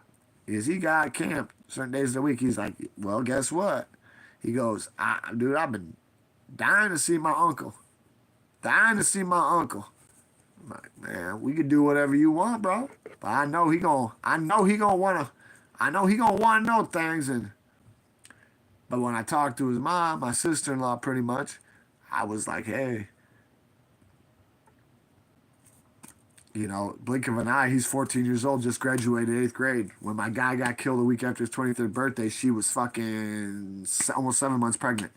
So, like, yeah, rest in peace to Gotti, Mike Lee. Rest in peace, my homie like me. That's why I say I put on my dead ashes and my dead homies. He'd be around my neck right now, but he's right over in the corner. There's not a second. Like, you don't understand. Like, I don't know where to go. Time what fucks waits for nobody. Nothing fucks you harder than time. I'm gonna tell you this right now. It just feels so good knowing because she's like, man, he really needs you because he wants to know who you are. He wants to get to know you. So I told her. I said, let the little let him go. Let my bro know. Let little bro know. And you know, it's like, hey, there's nothing to brag about. I gotta fulfill my side of the bargain because if I would have got killed in 2011, my homie would be the one now doing what I'm doing right now. And my shorty's 17, my youngest. My oldest is 25, and I don't know him from a can of paint. Like I know the neighbors down under me more than I know my son. So like, no, and you know, 3:33 this morning, I wake up, I get a message. I told him, I said, man, you just let me know when you're free because, you know, like, summer's going to coming quick. Summer's going to be coming quick. And he's like, all right, how about here in a day or two? I said, run it. I said, we go out and do whatever you fucking want because he ain't got no father. I'm the closest thing like father. That's why I'm his uncle. But, like, his real dad's brothers, like, the real ones, they locked up or they dead. And they're never coming home, like, either or. And then the ones that are alive, they're fucking. There's always somebody up to no good. Can't even elaborate to the method of their madness. But I break my bond for nobody. Like, that little guy, he need me. Last time I seen him, he was 3 days old, 3.5 days old. Fresh out the hospital. And I'm fucking, and I'm holding little guy. So like, how the fuck do you think I feel like knowing that my guy never got to be a father for his son? And I'm just happy that I made good for him because, you know, he got to hold shit. He got to hold my baby. He throw her up in there. He goes, I can't wait. Oh, I can't wait looking at his baby mama's stomach. Oh, I can't wait. And, you know, God had other plans. God had other motherfucking plans. And it's just like, man, sometimes I couldn't get over it. Now, in a blink of an eye, fucking 14 years have went by. And Shorty doo-wop. We all come to the conclusion because he won't let go of the whole, you know, I want to meet my uncle. I want to meet my uncle, the one that really meant something to my dad. You know, how they meant something to each other. Hey, you can't fight fate, and I knew it was going to come, and it's a little, I'm nervous, but like, I think everything gonna be cool because she's bringing him up right. I got high admirations for my sister-in-law. She doing what's right, and that's what's awesome because I get to see him here this week. And I told him we go out, we doing whatever the fuck you want, bro. Whatever you want. You need this, you need that. Whatever, come on. He needs to know that on behalf of his father, other than him being a contingency plan to make sure there's somebody alive, part of him still here, that there's somebody on behalf of his father that can't be here to be there for him. Like other people that should have been doing it by default. I don't want no brownie points. I want to do, hey, Ma always asks me, son, what you want to be. It ain't what I want to be. It's what I'm fucking gonna be. And I'll tell you this right now, it feels good. It feels good knowing that. Like I said, like when he started applying real pressure to his mind, it was like, yeah, he wants your number. I was like, I need his number too, then. And like I said, he got my number. He hit me up, and then like I woke up this morning like 3:30, 3:33, bye bye. He's like, man, I want to kick it on. I want to kick it with you. I want to get to know you. Like my whole life. He goes, I see a picture. Like I see all this shit, but I don't see nothing. Like I want to be like. He's old enough now. He's old enough now to know. So like, it's not about telling him good and bad. It's about steering him and keeping him in the right direction. All our ships must sail in the right direction. And honestly, it hurts because for some odd reason I feel selfish because his dad never got to hold him. Got to hold my baby. Got to hold my baby. Got to hold my baby. Never got to hold his. My boy, man. My boy. I go to the grave every year. I gotta go say hi to him and shit. And like, I'm not gonna lie, like, me and him were so close, like, when this shit happened, like, it was unexpected. Because it wasn't some orchestrated fucking bullshit where he's getting knocked down like a domino. Some thirsty motherfuckers just roaming the streets. They tried to rob him, he wasn't having it. Like I said, he wasn't having it. They tried to take what he had, and all they took was his life. At least he got to squeeze a couple off in the motherfucking faces. But either way, it don't matter. Like, these motherfuckers went around glorifying this shit. And, how would you feel if you were got locked up when you were 15, get out when you're 21, and get killed a week after your 23rd birthday? Like, that shit hurt the fucking heart, man. Like, it hurt the heart. Like, I fucking just can't. That's why we had a pact that I always hold up. I pledge perpetuity to that situation. Yeah, I pledged in perpetuity to that situation. He just as much as me, more than my motherfucking brother in fucking Florida. One of my blood nieces and nephews. My real ones. I'm serious. And that's just how, tell you the truth, blood don't make you family. Loyalty does. And lately I've been seeing people who don't want to show love. It's about the more you give the more they don't give a fuck. And the more that you're seeing and you know what's up. But they really for me there when I need them. I got these voices in my telling me I don't need them. So when they talk to me, I let it be them. And then I let them know, go ahead, get away now. But I'm going to tell you something, though, that could give you a lot of trouble just trying to be yourself and not trying to be no other. Because when they see you doing fucking good, they want to hit you with a setup. But when you're fuck on the low, they just laughing with their head up. And then if you get locked up, dreams shattered, now you mad at the world, and that shit don't even matter. Because you're sitting in the cell with no visits or no mail, no money or no bail, just dreams that were failed. And I remember me and my homies having planned around buying some of my grandpa, rest in peace. He went to war now. For that land, we were about to get him out the ghetto now. And right before we started, that's when they fucking put him down. Yeah, it's sad, but it's true. For the last one living, I got a casket for you. And there's nothing in the store but the past and truth. And I know it's fucking bad because it's still killing like you, so you better understand what the fuck's going on. I'm starting to do something that really means something. I know it took a lot of time, but time means none because life's a series of distractions before you're done.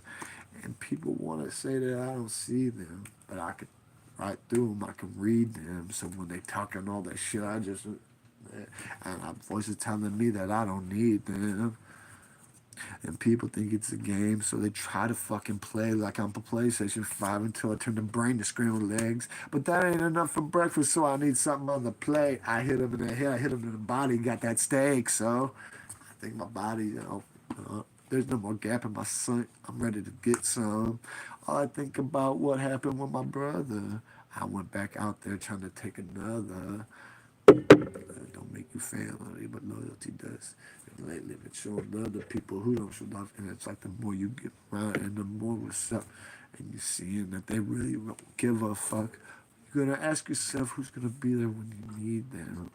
I'm gonna let you know right now, you don't need them, but I got voices in my head telling me you don't need them. So if they run up on me, I make them bleed them.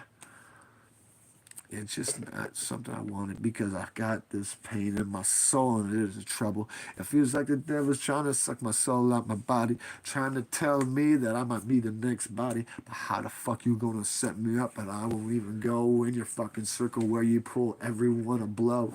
And I already know it's just designed by no death by design, and it's just nothing but destruction and stroke. Mayhem and chaos is what takes it off. Remember, hell was paved with good patience now. Or was it good intentions? Not patience, y'all. You gotta hold your breath longer if you wanna see what's up. But it's okay, though. If you can weather the storm, you can get right through. And don't let anybody tell you can't do what you do. Because they're saying that they're hating because they wanna be you. You know? I just understand some thinking. My mind told me I love you because you be thinking. You don't like to act on impulse or you got all that restraint, and I know that you lived it. I remember when you was young. I remember when I met you. You didn't know me. You fucking passed me over to your 10-year homies. And that got them wanting to fucking Reaper come and take on me. But I'm gonna let you know something, hey now. It seems like we were just on the main line now. Cause I fucking met you in the green now. They shot my homie from the 9 and let them face down. I had to tweak in the streets, and I'll tell you, it wasn't right with me. See my brother gone, that shit not for me. How the fuck you let that go down when you just right with me? Seeing you in a casket felt like they snapped a me. And that just made me want to get closer to my family. I know I'm not an angel. Who knows I'm a dove? I ain't got no wings. I try my hardest just to take care of my family.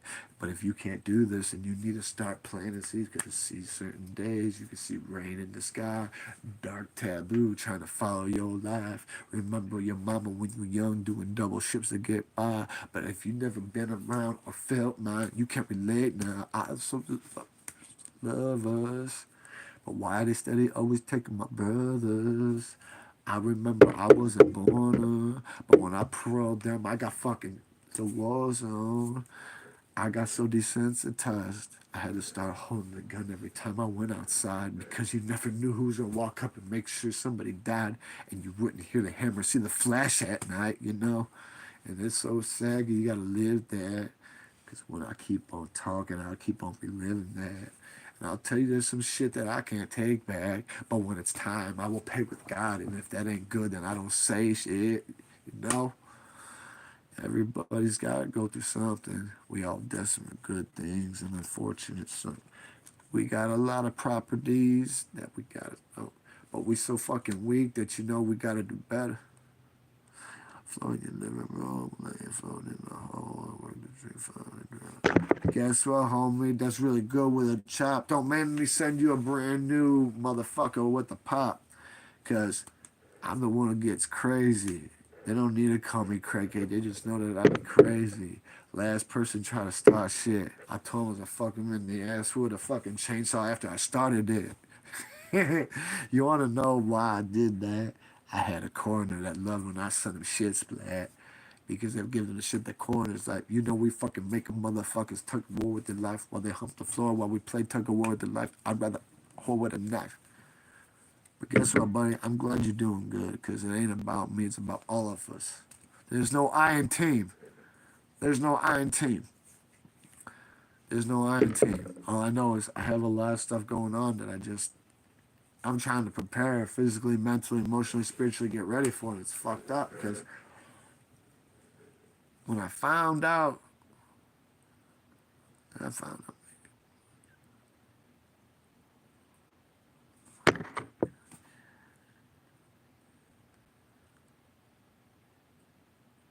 Yeah, that bidding thing's a whole fucking. That's almost like politics. You're just not a politician. Landlord, maybe if you're a landlord politician, but like my aunt and uncle, on the same way they own a landscaping company. They're always going out. They always go out and they're like, we gotta go do this bid. It was like, well, how do you make sure you're gonna cuff this bid over everybody else? Are you sucking and fucking and giving people tug arounds? Um, are you giving them front fucking row seats to the fucking, the Lakers? I don't know. But that was always like a big thing. Like you have to have people relation. It's just like the CEOs, the VPs, and the presidents of Fortune 500 companies. Every quarter, they trade people like fucking Michael Jordan rookie cards. It's all about placating. That's straight up what the fuck it is. Like when you a politician, it's about licking that person's asshole and making sure he licks yours in the way you want to be done. Whether it's, oh, I want a $5 million Persian rug, and then I want a fucking $1.8 million fucking mahogany finished wood desk to put on it. And then I want a fucking secretary that's on standby, so when I hit the button, I come in, I can hit her from behind. I'm telling you, being a fucking politician, you crooked, you ain't got no spine. It ain't about us. They don't give a fuck about us. And yeah, I don't ever see nobody dressing on that. I don't give a fuck when he says this has helped me with my stress. I don't hit this as much as you might fucking detest. And if you want to fucking prove it, why don't you come with the best?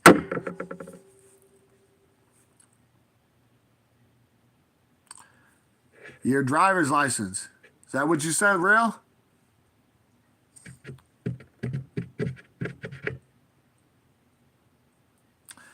Motherfucker, I got every double tripping. I got that soul sipping, come on, bipping, dipping, blipping, fipping. What you know to hipping. I keep going until it's limping. I'm just letting you know, hey, do what you know is gonna be right for you. Because ever since you started working, bro, I've noticed you've been in a better light, more positive light. And just so you know, I haven't forgot about what we got going. I'm gonna make up for what those punk ass fucking family did you. Oh yeah. Oh, you think I forgot about that? I don't forget about nothing. If I put my word up, my word is fucking bond. Good. Good. Shape the fuck up. Hell yeah. Hell yeah. I ordered some ankle, wrist weights, and like a body vet, like that has weight on it. So when I go jogging, I can start putting, because like my doctor done told me I got the metabolism of a fucking 19-year-old. That's why I can't fucking gain no weight but muscle. So it's like until I can slow the fuck down, I gotta start doing shit. There's nothing wrong with that, bro. Like you see, you're one of them ones who ain't afraid of change. There's so many people who are afraid of change. I love how you just. I hope. I'm not trying to take credit, but I hope that I gave you some. I inspired you because like anybody who's been around long enough on my channel, they know I've metamorphed into a Pokemon, most positive way, possible way. Like I literally, when I come on here, I had no license my whole life. I had this, that. I was still taking care of shit, but not the right way. I was taking care of it the way that I knew I could. Because, desperate times be desperate measures. But what did I tell you? Let me get my driving privileges, even though they didn't give me my driver's license right away. They gave me a fucking permit they got. So that's what got me to get my job.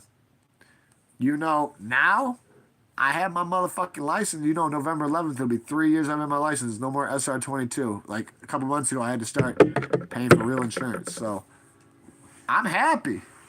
I'm self-efficient as a motherfucker. Like I take care of business. I play belt the fucking ass. Oh yeah. And if I'm the teacher, and you ain't want to play, you don't want to behave, I apply ruler to that ass. And if you don't want to be fucking that business postman, because when fucking Cucho with them rabies get that ass, it's your ass, Mr. Postman. And if you're the grass, your ass is grass, and I'm the new fucking lawnmower. I even sharpened the fucking blades in case they asked. You get what you live. Yeah, you get what you give. You die how you live. That's all there is to it. So like I know how to maneuver out through the transitations. But I'm gonna tell you this: I never hesitated. Maybe there was some times that I would debate, but when it was time to deliberate, nothing smaller than 38 special. Cause fuck that, I like to have a 357 though. Come out of there, especially when it's a high low. And I'm not leaving no shell on the cone now. And your fucking CCT was gone fucking a year though. I'm not trying to brag about anything. I'm just telling you the world is so fucking crazy. And so much shit happened that's phased me that if it wasn't for this, I don't know what the fuck would have changed me. But it's okay. We gonna keep on moving. We got a lot of facts we gonna stack in that don't prove it. And if you know that you don't like it, you gonna overdo it. And guess what? Do it. I want you to overdo it. So you trying to follow him in his steps. There's nothing wrong with that. Like follow like son.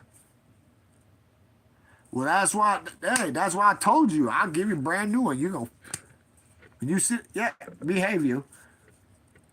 My Kings guys are fucking just lounging, and nobody knows. Like I gave up the room to give my daughter. She's got the biggest room in the spot now. I got her old room. And I'm honestly happy. And I know this might be sad to say, but I'm gonna tell you, I'm so like growing up. I so used to motherfucking 813. Right? 8 by the way. When you in the county, yeah, shit out with a whole nother grown man. Like, I like having a small room because it's less things I gotta worry about. My daughter, she young, so she's like, yeah, I know this. I'm gonna do this. Like she's on my ass. She got her foot on my neck. All I feel that pressure on them from them Gucci sandals. She fucking literally. I was trying to get everything prepped, my shit going, update the tablet, do everything, cross some T's, out some I's. She's like, we're doing a closet now, right? Because everything's been down but the closet. I was switching out our closets. She getting a way big room, and it's so funny. She's like, well, "Dad, you just right away, right away, right away." She goes, "Why would you want to do that?" I said, "Because it's been 2 years since you asked me about it. You've been doing good. You've done nothing wrong. You take our words in, and you take them in like UV rays to a solar panel, and you've made me proud because if my daughter was where I was at her age, she'd be locked the fuck up. Because when I was 17, I was locked the fuck up. And guess what? Back then, I loved to be locked the fuck up. And I'm gonna tell you this right now. That's sad, but that's what was up. So she got my room now. The older man, I got her room. She gotta get some, we got to do closets. She wanna gut the closets. It's like it's cool. I want to get on here last night, but like I said, they went out Gustavo downstairs because fucking con job was like, yeah, he gonna fucking do it. Dude, I'm dying to pluck the hair on a fly.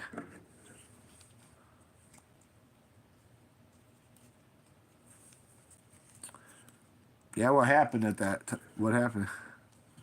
What did they get into it with some, or did what motherfuckers show them some respect and shit? Like, okay, man.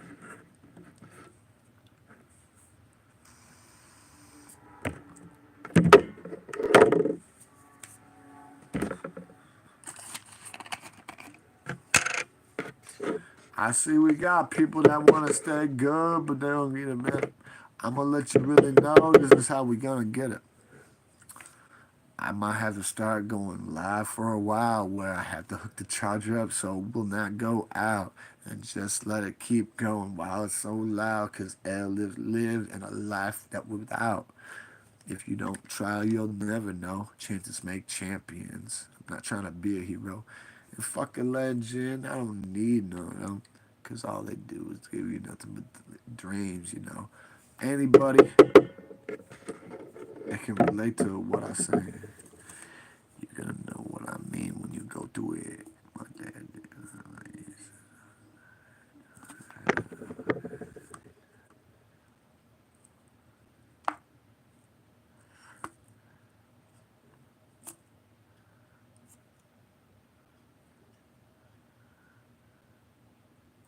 And when he came out, he pulled his feet out, and your dad was like, fuck shooting, I'm trying to knock his teeth out. Psh, fuck with me now, bitch. Let's see you freestyle. That's what your dad did to him.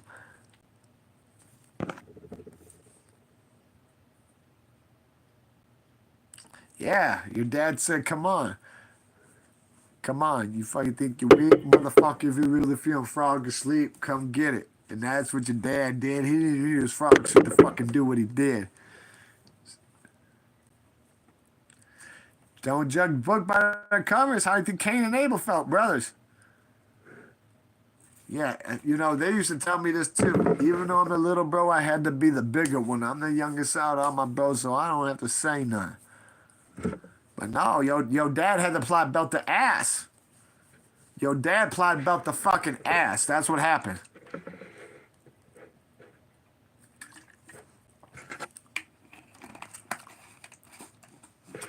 Yeah. You gotta apply belt to that ass. Apply belt to that fucking ass. Guys, I'm not trying to be ignorant. Give me 1 second. I have a miniature emergency. Kick me less than 2 minutes. Swear. Scott's on it. Put on, God.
Yeah, it'll be alright.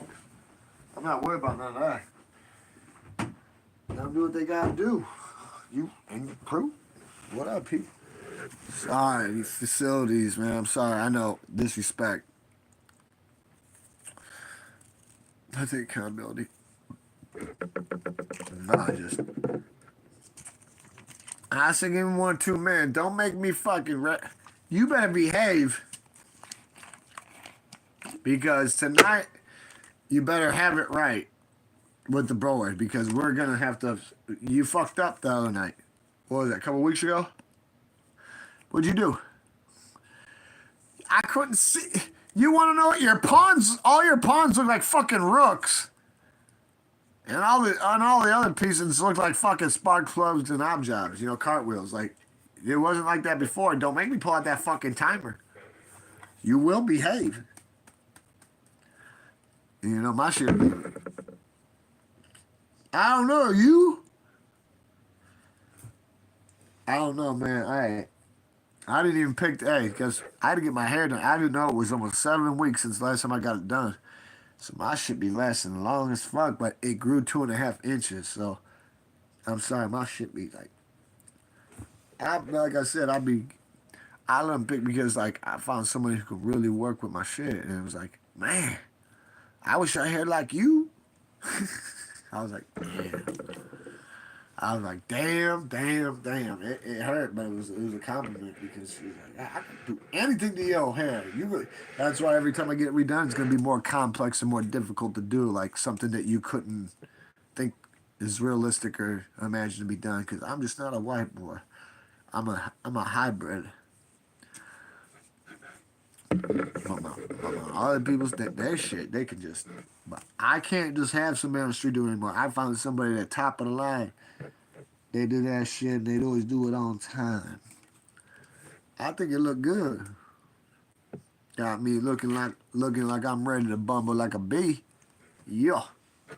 And keep me fresh up when I feel that air on it. Like I got AC in that bitch because when your hair ain't all tatted up, God, it just sweats. You got a hat on it, a do that motherfucker just and it just ugh. I've been getting my shit tatted up for over 20 years. So like I found somebody who's real magical. They don't have to worry about if when they're at the beach if they can build a sandcastle. Because this shit wasn't too hard to handle. Even when I had it done, I had a homie go, man, I can't even have her do mine like yours, bro. But he's straight up, he's Nigerian. Did you? Sometimes you need that haircut. Me, I can't cut my hair. I can't because my brother that I love, on the 27th of this month, it'll be 2 years he been gone. He was bald at 17. The one I don't like, the one I don't care for in Florida, he been bald. He's a fucking cue ball they use on the pool table. Oh, big grave in him. He's a punk. Fucking nickel bag. Yeah, I'm gonna stop being on this bitch big. Until the doctor says I can go back to fucking working. I'm gonna have to sit back and keep doing Sometimes I got so much problems trying to weigh me down. I feel like I'm sinking. But you already know that this is some shit can't be little. I don't give a fuck what it is. I gotta beat like a hit on it. You guys gotta understand something. Nothing good in life comes easy. Nothing good in life comes easy. So you have to fucking behave. Maybe you don't have to behave right away, but you will behave. If you want change in your life, you'll fucking behave.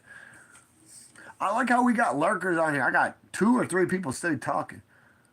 But motherfucking, we got lurkers, peeping times and shit. If I go to look out my window, they probably got a fucking ladder, a bunch of fucking, or the fucking ghetto birds and black eyes. They dropping frogmen on my motherfucking shit like they did to you. Yeah, come and take it. They found out you had what they've been looking for 50 fucking years. That's why they brought 300 agents to your house. Yeah, that's right, you, Miss Wrench. Yeah. You see what that is, right? You do see what that is, right? You see what that is, right? Fuck what you talking about. The Targaryens have made their foothold again. And I'm telling you this right now, they come to utter existence. Extinction. I'm not gonna let them.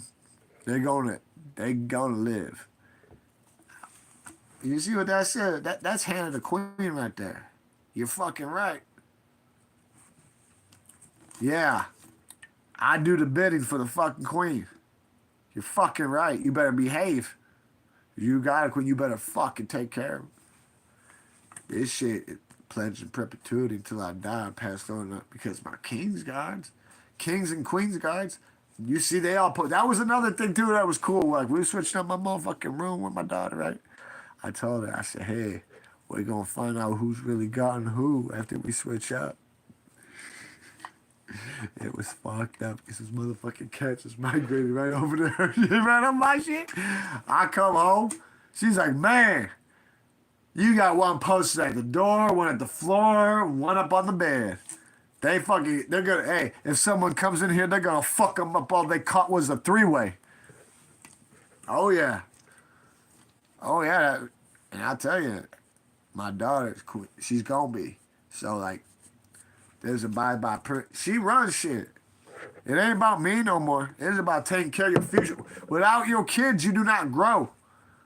Protect your seeds. Make sure you germinate them right too. Make sure you do what you gotta do. Slow and steady wins the race. Like I told y'all before, I know people so fucking behind in a fucking race, they think they're fucking leading. Yeah, fucking con job.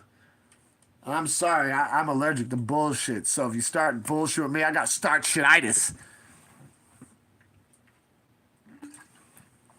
We ain't playing that shit around here. You understand? Good girl. This is the one that's just rough. Somebody put on here one day when I was playing with her, right? You gotta be an evil person to torment a cat like that. Sorry, Gidget. This ain't Gidget. This is Myra. That's normal for her. You hear? You see when I play with that? I can't pet it. See, look. Ooh, so too much claw from that motherfucking paw. That's just how she is. Now her dad, on the other hand, you can sit there and fucking have a Shih Tzu come in and grab him and start whacking him out. He's too big to let him in, but if he's just like, all right, like when Gidget came, our youngest one, she's bigger than both of them. When she started growing, she was using him as daddy, like milking on him, not realizing she's getting milk, but he would do it. He'd let her fucking sit there and suckle on, suckle on him. And then when she'd get bored, she started muffing him and grabbing him by the neck. And he dealt with it. He wanted to be that father figure. That's why Gidget, I told you she's part marsupial.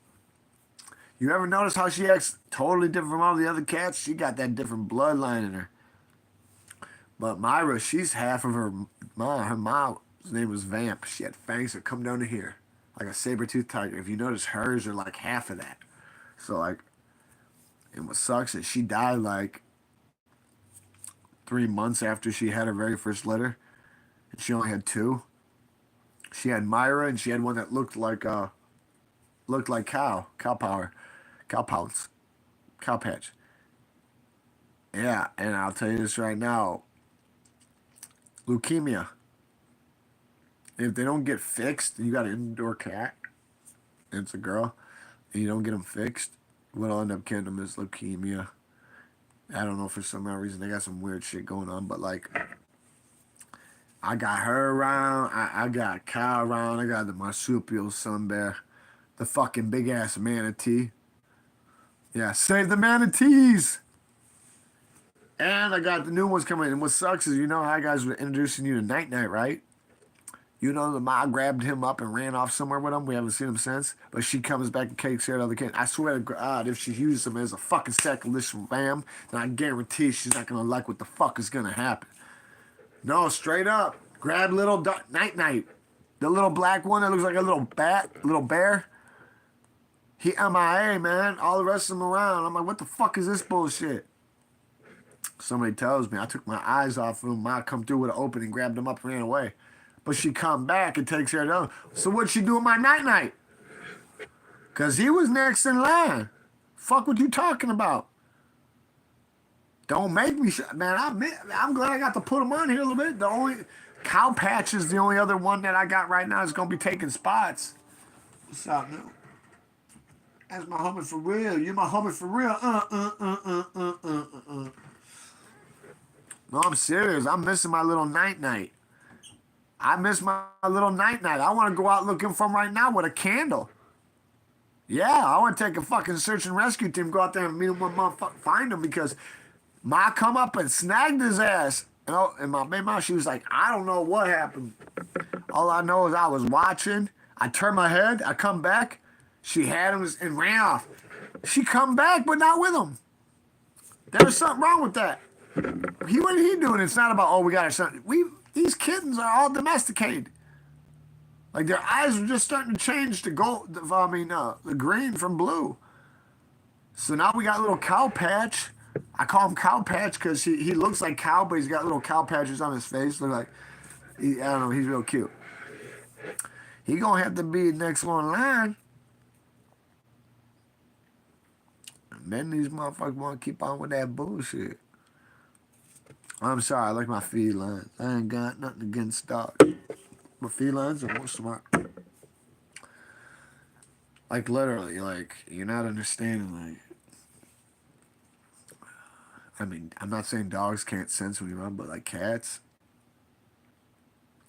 they know you're going through something. They know that they can see, right? Like, they know the meaning and all that. And they fucking self-efficient like a motherfucker. They're not high maintenance.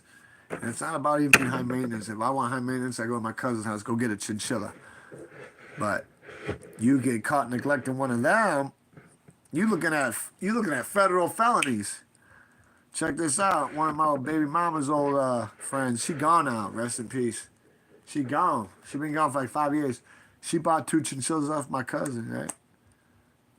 Man, she got so caught up in her own fucking sauce. She got lost in the sauce. When we came over there, one was dead and the other one was on his way out.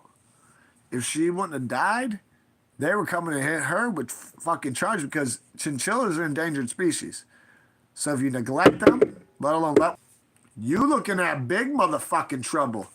You're looking at big fucking trouble. You fucking neglect and let it die. Something that is an endangered species. Like, I'm telling you. And I mean, that would have been the least of her problems. I wish she was alive, but she was too caught up in her own bullshit. So, like, whatever. No, not mine. Not where I get them. My cousin is one of 2 chinchilla rescues in the whole fucking United States. 3. And she's been a chinchilla rescue, which means anybody who owns a chinchilla that thought it was going to be easy having a cat and found out how high maintenance they are and that they're endangered species, so they have to walk in eggshells and avoid glass and shit and make sure they do everything to the book. Found out what they had to do. They could come over to my people's spot, and it's almost like when a young girl has a kid and she doesn't know what the fuck to do. And she can't take it back home. She can't do shit. You can drop it off at a fucking fire station, police department, a church. That's what a rescue is for chinchillas. There's only 3 of them in this whole fucking United States. Our family's got one of them. And no, we don't do that first shit. They don't get bred for their fucking fur. They're very high maintenance. So if you were breeding them for fur, you better have generations of that shit in your blood because you're gonna lose money. They're so high maintenance. They take baths in volcanic sulfur dust, like shit from volcanoes, because they hail from a fucking island in Chile. They take a bath in sulfuric, like sand. It looks like fucking diamonds. If they don't have that, they'll die from lack of hygiene because they don't lick themselves. They're softer than velvet. And the clouds combine. I remember when I got out on parole, like I said, I had 2 parole sites. One up north with my boy, one down there with my cousin. They went to go see my brother in Florida and left me there for 2 weeks. I had to take care of 300 fucking chinchillas. You know how much time consuming that is? Shit. Them motherfuckers, man, those are high maintenance motherfuckers.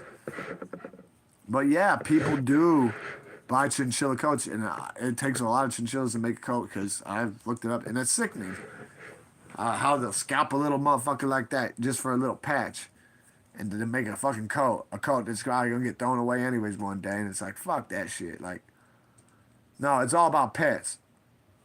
And honestly, like anybody who ever wanted a chinchilla or wanted to have one as a pet or be intrigued, holla at your boy because I can link you up. Because that's the main thing we do. We rescue and we pets.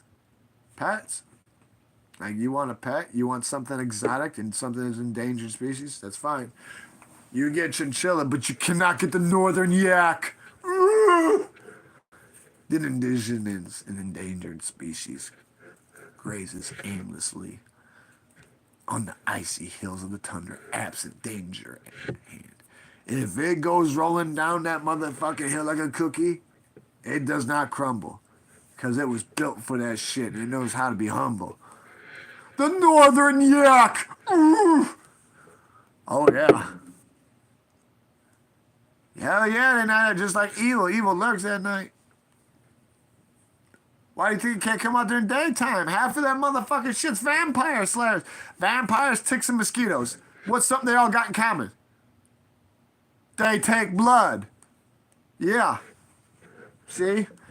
Just I'm gonna tell you this right now. There's only 3 real fucking currencies in this world. Credibility, reputation, and leverage. Remember that. Anybody on here is listening. Real currencies in fucking life.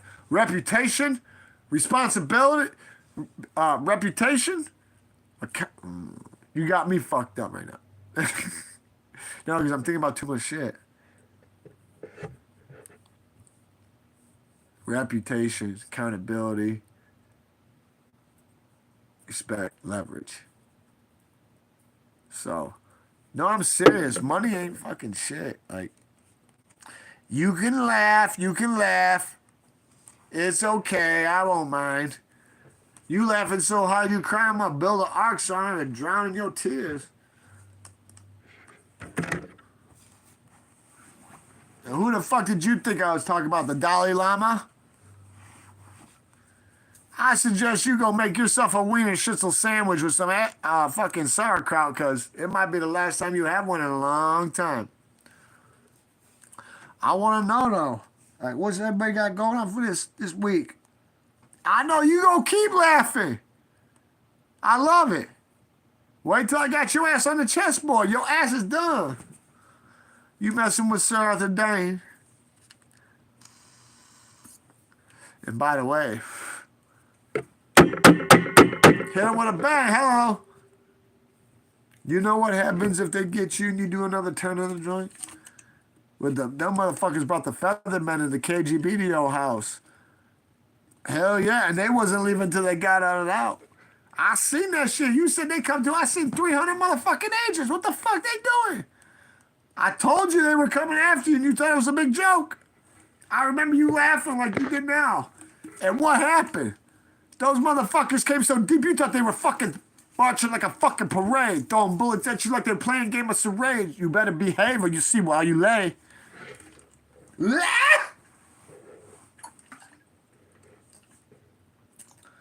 I would have told him to go get fucked. Like, somebody set you up to fucking fall. That's why they were able to come through and try to do that. That's why you in court trying to take that shit back like a fucking custody agreement.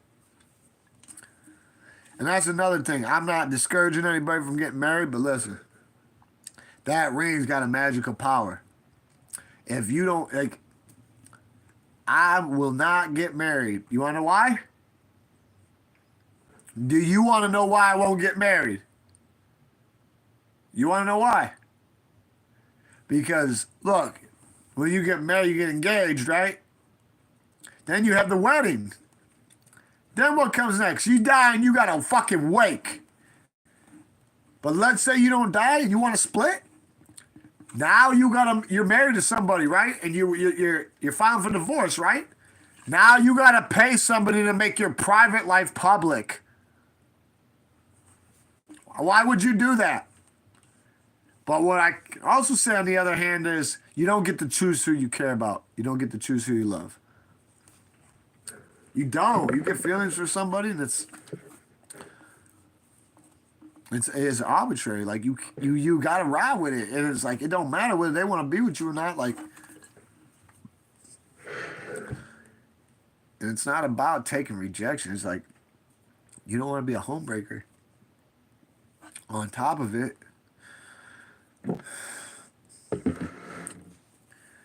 sometimes when you get a relationship with somebody, it's platonic. A lot of people don't realize, a platonic relationship can be just as deep as a fucking real physical relationship. Oh yeah, you an instigator. You like to add fuel to the fire, but don't know how to spark a fuck to make the fire. So who the fuck do I think you are? You better fucking behave. You might come missing up in the conclaves. I wish someone come try to take me. Because honestly, for some reason, I've been banking on it. Can't wait. I know that sounds a little fucked up. But when you get your mind and it's all fucked up, you gotta recalibrate and see what's really up. Get rid of that smoke screen that got you going this way to. If you punch a concrete wall, what the fuck has happened? By default, you're gonna break every bone in your hand, and that's a fact. So why the fuck would you keep on doing that? It's because you can't get a hold of your emotions and you can't take your actions back. So think long before you fucking act. Because if you're lucky, you'll be locked down thinking about that. How in a split fucking second speed of light, you did an action that made you fucking be stoned that night. I'm talking being in the fucking ground or being preserved by the fucking concrete in the piles. You might be up in the D house where they can't yell out loud, but every morning, every night, you're hearing shit and see shit you don't want to be about. Sometimes you gotta go through rough things to get to where you're at. Like I told you, never ran from a problem. Always faced it because I never knew any different. So that's how I chased it. I remember living my life in the basement. Now I'm in the matrix. I don't give a fuck if my problem filled with faces. But that chainsaw, what you want? Why don't you send me a link of what you want? I'll get you a brand new one you want, primed and ready to go fuck shit up. They won't be calling you Leatherface because you ain't the mate to like that, hey? If you were, you would be saying, hey, other things that would show your demeanor. Hey, you've been showing me fucking real elevation, real. That's why I said I'll always be here for you, and I'm real. Real recognize real, and that's all that's here. So as long as you ain't trying to be the opposite, I'll always be here. But what's so scary is how I got these peeping times. To sit on here watching and not even make a peep, huh? Not even starting no shit, and I can't believe it, huh? But I guess they know how to behave because they don't want me to apply a belt to that fucking ass, y'all. Yeah. You already know what's happening. I already told you, man. I told you when I get on it, it's been on. And once it's on, we doing it. And there ain't no coming back from it. Once you up there, you stuck there. No, that's one of the only main reasons why I like being up at elevated heights because it's like you got a problem with somebody that's under you. They only got one opening. When you coming down, they take one step up off of where they're at. They have no business up there. Oh, it's over with. Donkey Kong. Man, like King Kong and Godzilla. He like the head, I like the body. Fuck that shit. Man, my mom, Nick, he gone now. Where my Nick? Where he at? Rest in peace, Nick Finner. That motherfucker was so rowdy. He younger than me. He was younger than me. That motherfucker that. I popped him in the head and kept moving. I popped him in the head for almost. Damn. He wasn't playing. But he, people drug him into a fucking quagmire, a tar pit, and he couldn't get far. They sucked his ass down. He got killed so young that I'm one of the people who's a man who sees his real son. And the daughter that he had with a girl down the street. And every time she sees me, she always yells, hey, Nick. But I'm not her daddy, so I don't know what the fuck she sees. Her mama trying to illustrate to her that was just a friend, not your D. But that's what I'm talking about. Everyone these days, like everyone's in a hurry to crash the fuck out and go nowhere fast. Fuck doing what you're told. Do what your body knows. Go with the instinct in your gut, If you gotta act like a 2-year-old, go ahead and do what you want. Because even the drama will show you what you can be. You can get up on it. I'm gonna let you know, though, I've been through some shit that I don't like to entertain, though. In my dreams, it turned to nightmares. And I wake up sweating, going, why am I here? But I don't need, though. Then I come back to life and reality, and here it seems, though, nothing's perfect in life. That's why I hate when I heard it. I got the perfect relationship, and you ain't got shit. There's no such fucking thing called as a fucking perfect relationship. A relationship is up and down, you stupid motherfucker. That's what relationships, ups and downs. You gotta get through them rough patches. There's no such thing as a perfect relationship. So if someone tells you that, tell them to go and fucking rotate and find somebody who wants to fucking relate. Because you get these people who want to play smoke and mirrors. Not me. I'm too busy to fucking be playing dumb. No, you got people who are so... You got people so eccentric, they think the fucking iron's hot and can burn them even though it hasn't been taken out of the box and plugged in. Like you looking at, no, don't touch that. All right, fine. We just go to the next thing. You want some Pop-Tarts? Yeah, I'm hungry. Okay. Grab their hand. Pop-Tart. Stick it in. Take that and stick it in. You want Pop-Tart, right? All right. And let that bitch burn the fuck up. Because some people just stuck. And I'm telling you this, I learned at a young lot. I learned young in my life. Holding grudges like letting somebody live inside your head debt free. And guess what? I'm not doing that. These fucking punks, nut little bitches. That's why they're sitting on crumpets, sipping tea. And I remember blocks, those motherfuckers getting hot even when the cops were there. They would even blow off shots.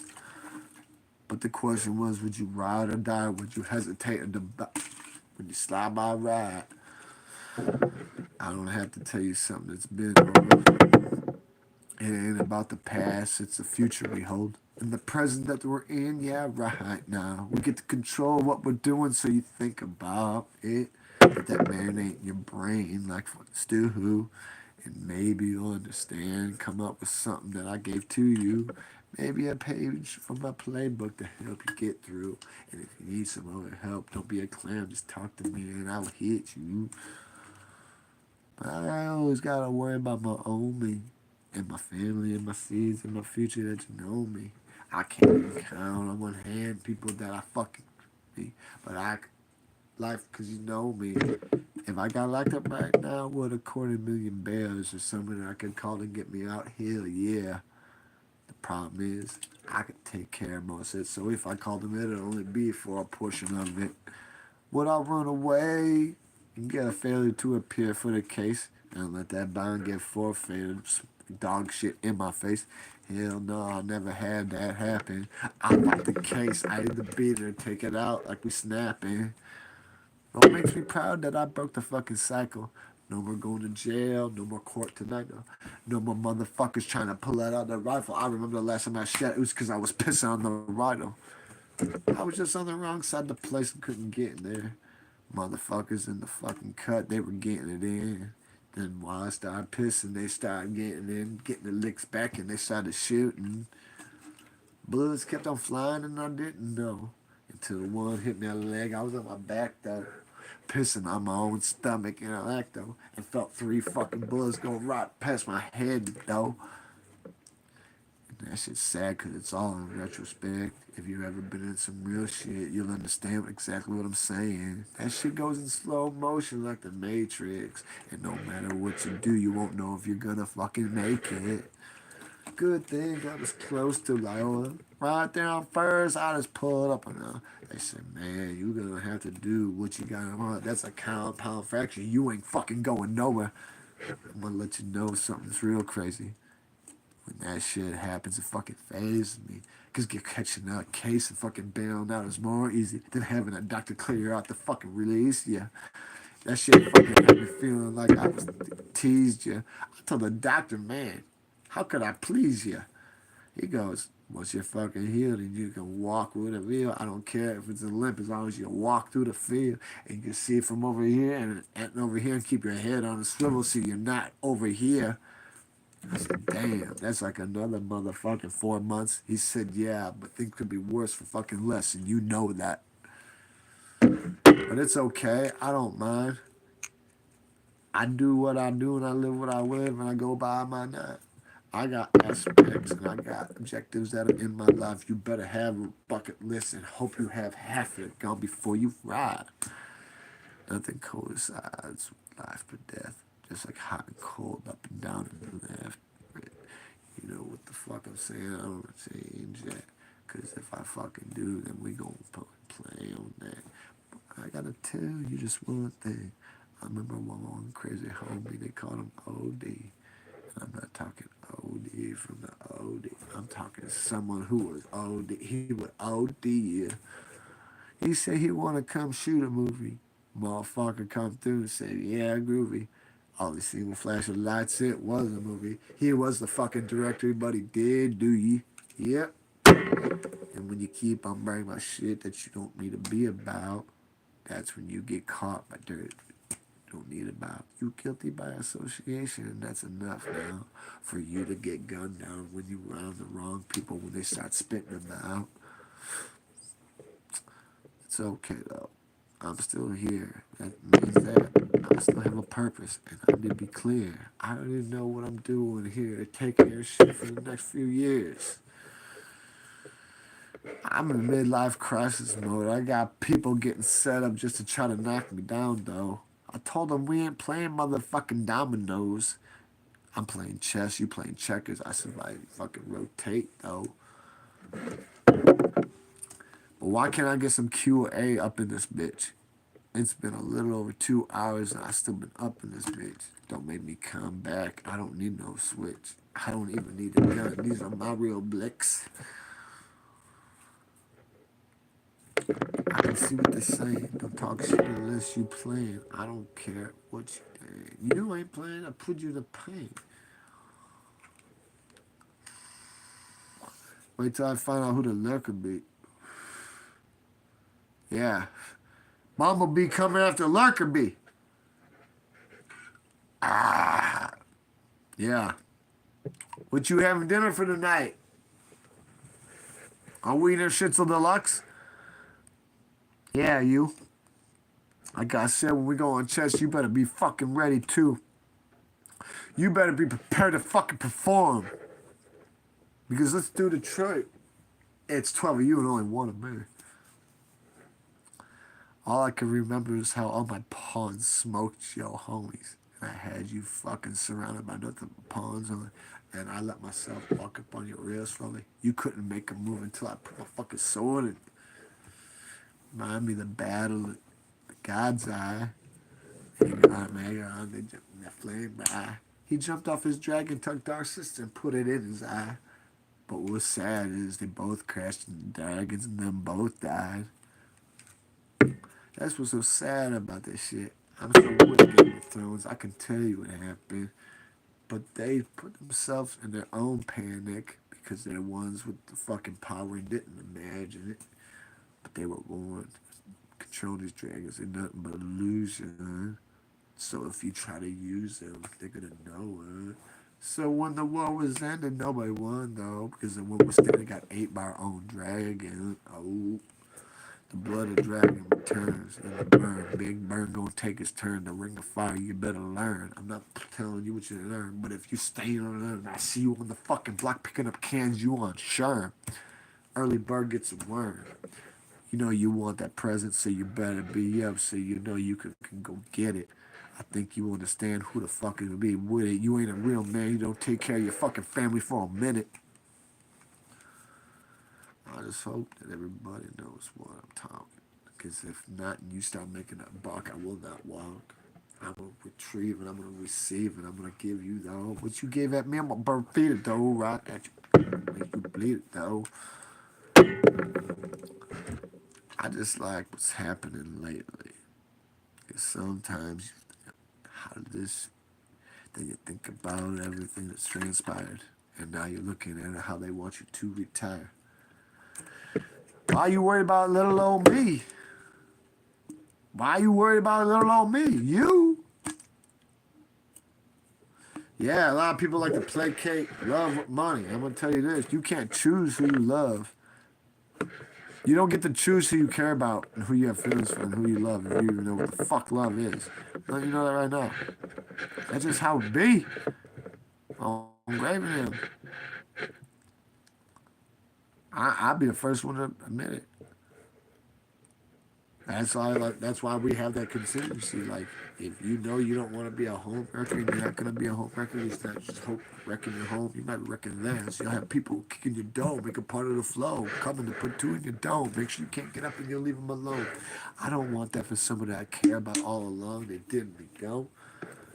So like, sometimes you just gotta bite the bullet. But God don't give you too many passes for that shit. Why do you think they told you? The devil full of fucking temptations. Yeah. You know, but he wasn't what, I don't know why people are so scared of that fucking con job. Really. That's what fucks me up a lot.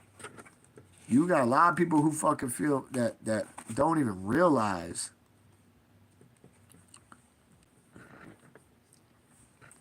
Don't realize. You don't realize things.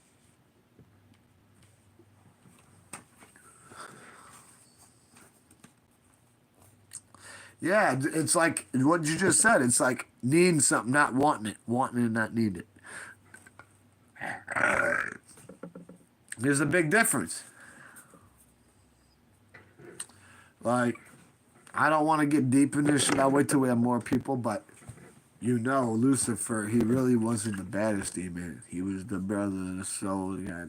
He hated when he found out we got real fucking. When he found out we got free will, he fucking got butt hurt. Started to revolt. A third of the fucking angels went with him, and then we had a whoa. But there's a group of demons, real demons that make Lucifer the devil. Whatever the fuck you want to call that fuck. That flaming fuck that's locked in his own fucking hell.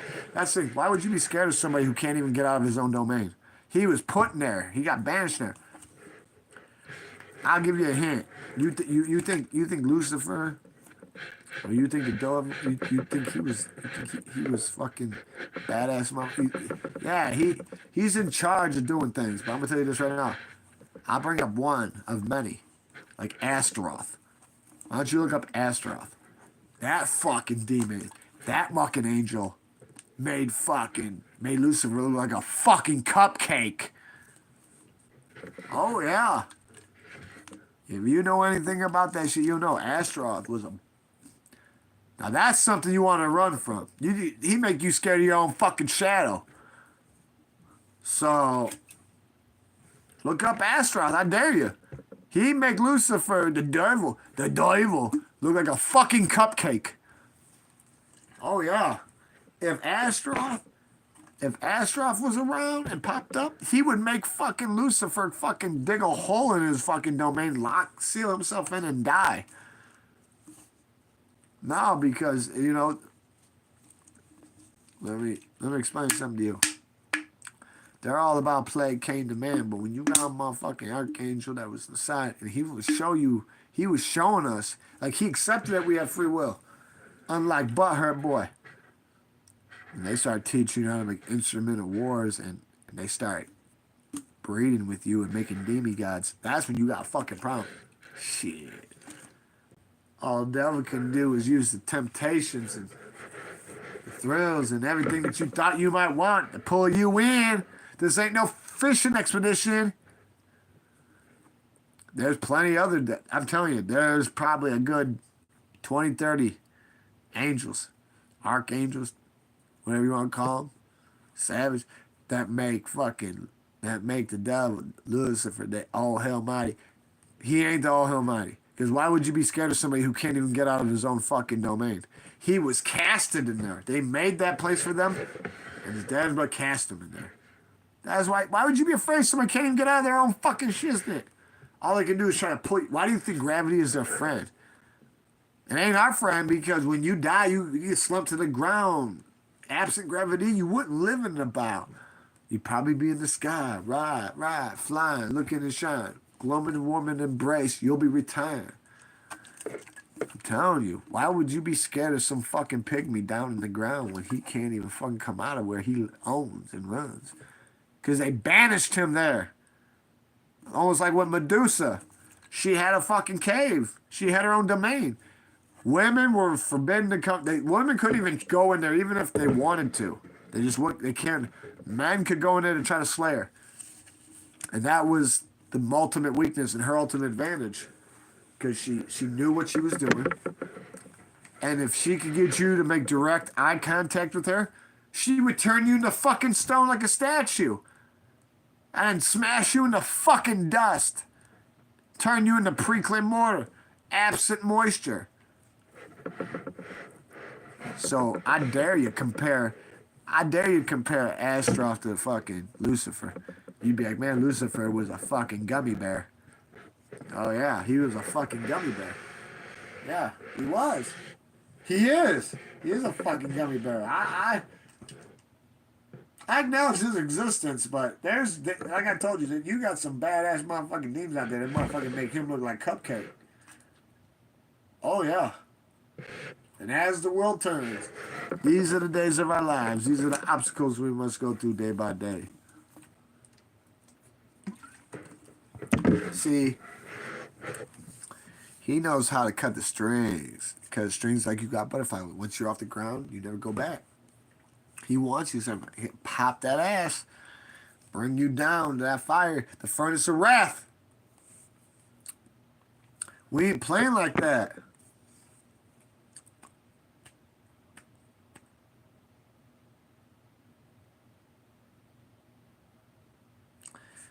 Man, you have to want that shit. You have to want that change. You don't want that free will? Flip that switch and go on autopilot and you'll see you'll still go like a cartwheel, like man the wheel.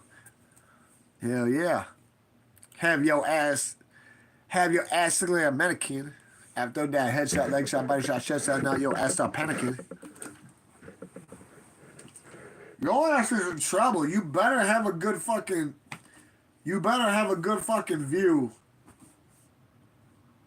You better have a good fucking view when we play, because if not, I'll shut it down like I shut it down last time. I'm not playing. I got time to play.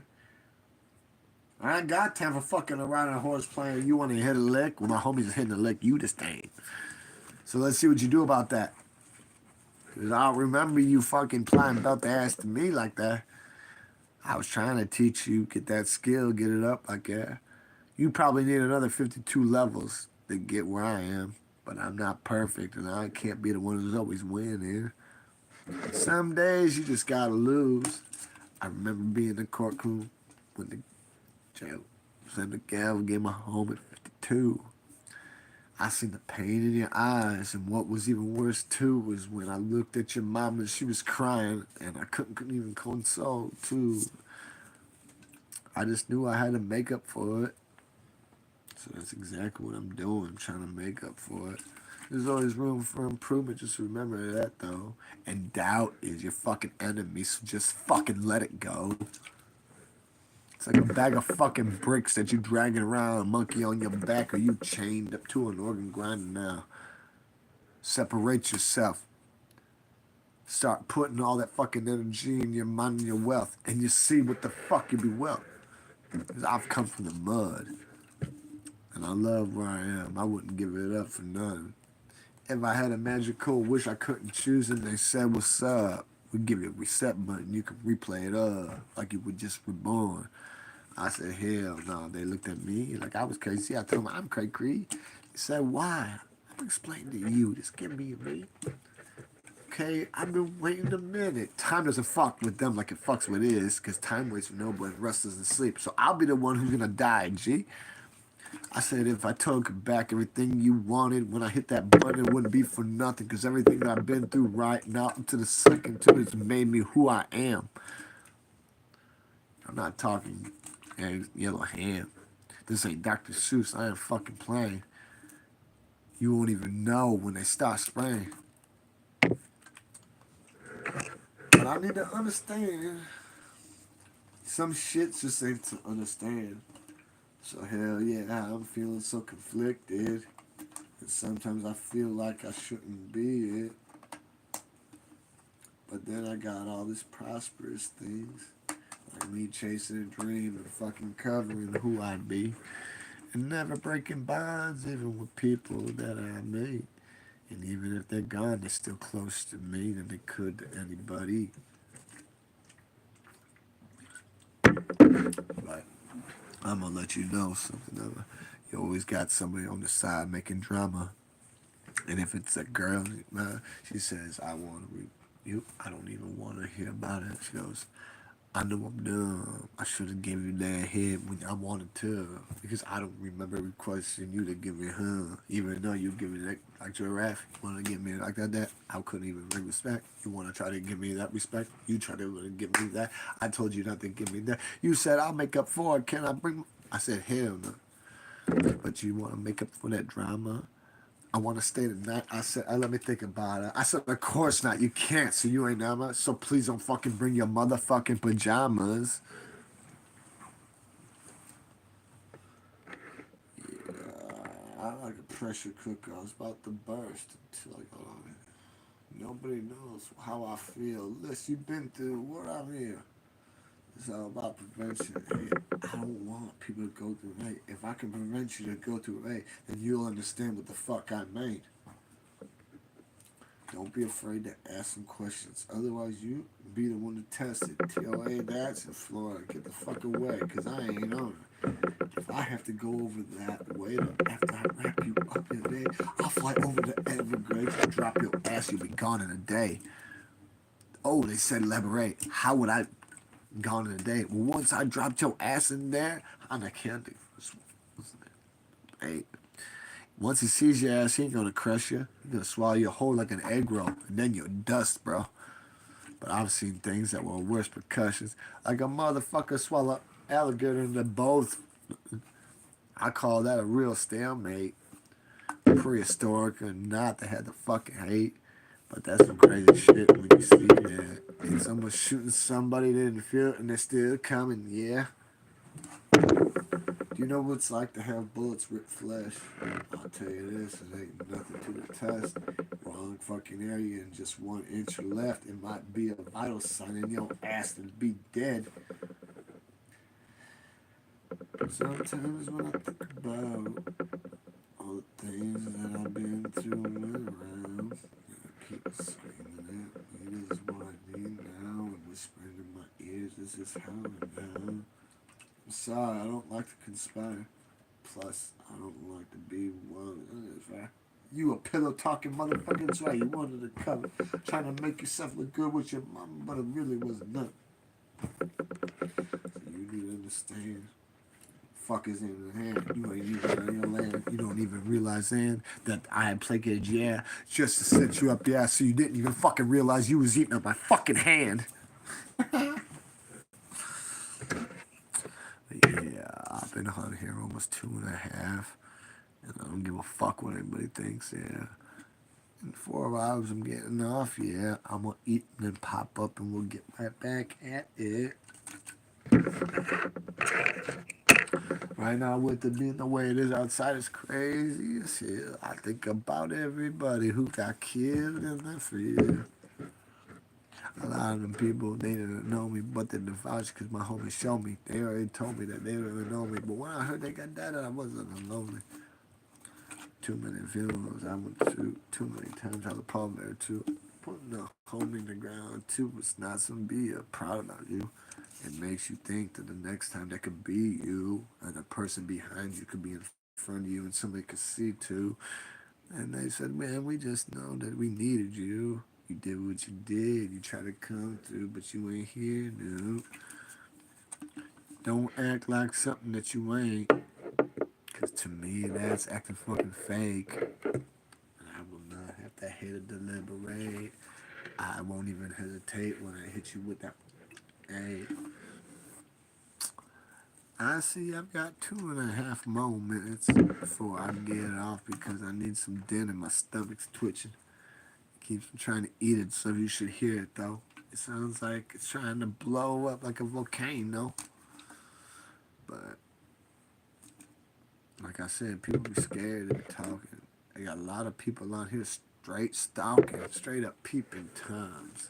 I don't give a fuck. You helping me though. Go ahead and keep looking at shit and don't say a word. I'm still trending, bitch. I'll just stack up to get with it. And if you don't like it, do something about it.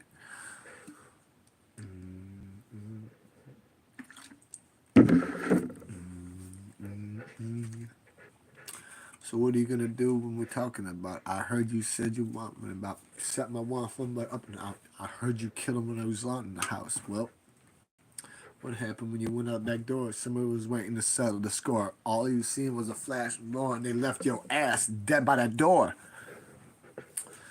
I can't say certain names, man. But you did a lot of talking shit, but you followed through it. And you wonder why they were on your ass. Like horse shit on a fucking race, motherfucking track. They stopped you so fucking long. That as you kept talking, you kept bringing it on. You made your life so fucking premature. It was sick, though. Because when I look at you, wasn't my enemy, but you was killing my own friends, though. But it seems like that's what they want from each other. Don't give a fuck if that's your own mother. We want you to rob her when she is asleep and go out and sell for some fucking dope so you could do it. And I don't think that's right. I see people panhandling, that shit's better. I'm like, you want to see who are hyper? Dirty shield, windshield wipers, dirty diapers, windshield wipers. You already know who are hyper. I try to look out for the ones who be okay. If they don't want to fucking change their life, it's okay. It's a choice for you that you gonna have to face. But I turned my life around. I did more than a motherfucking 3-6 day. 10 more seconds and I'm off. You see me a little up. Have that board set up, and if it's like before, I'll click the fuck off. Shut you down like a virus. No, my name is not Cyrus. It ain't Con Air. Fuck Nicolas Cage. I ain't about it. Later, homies. What you going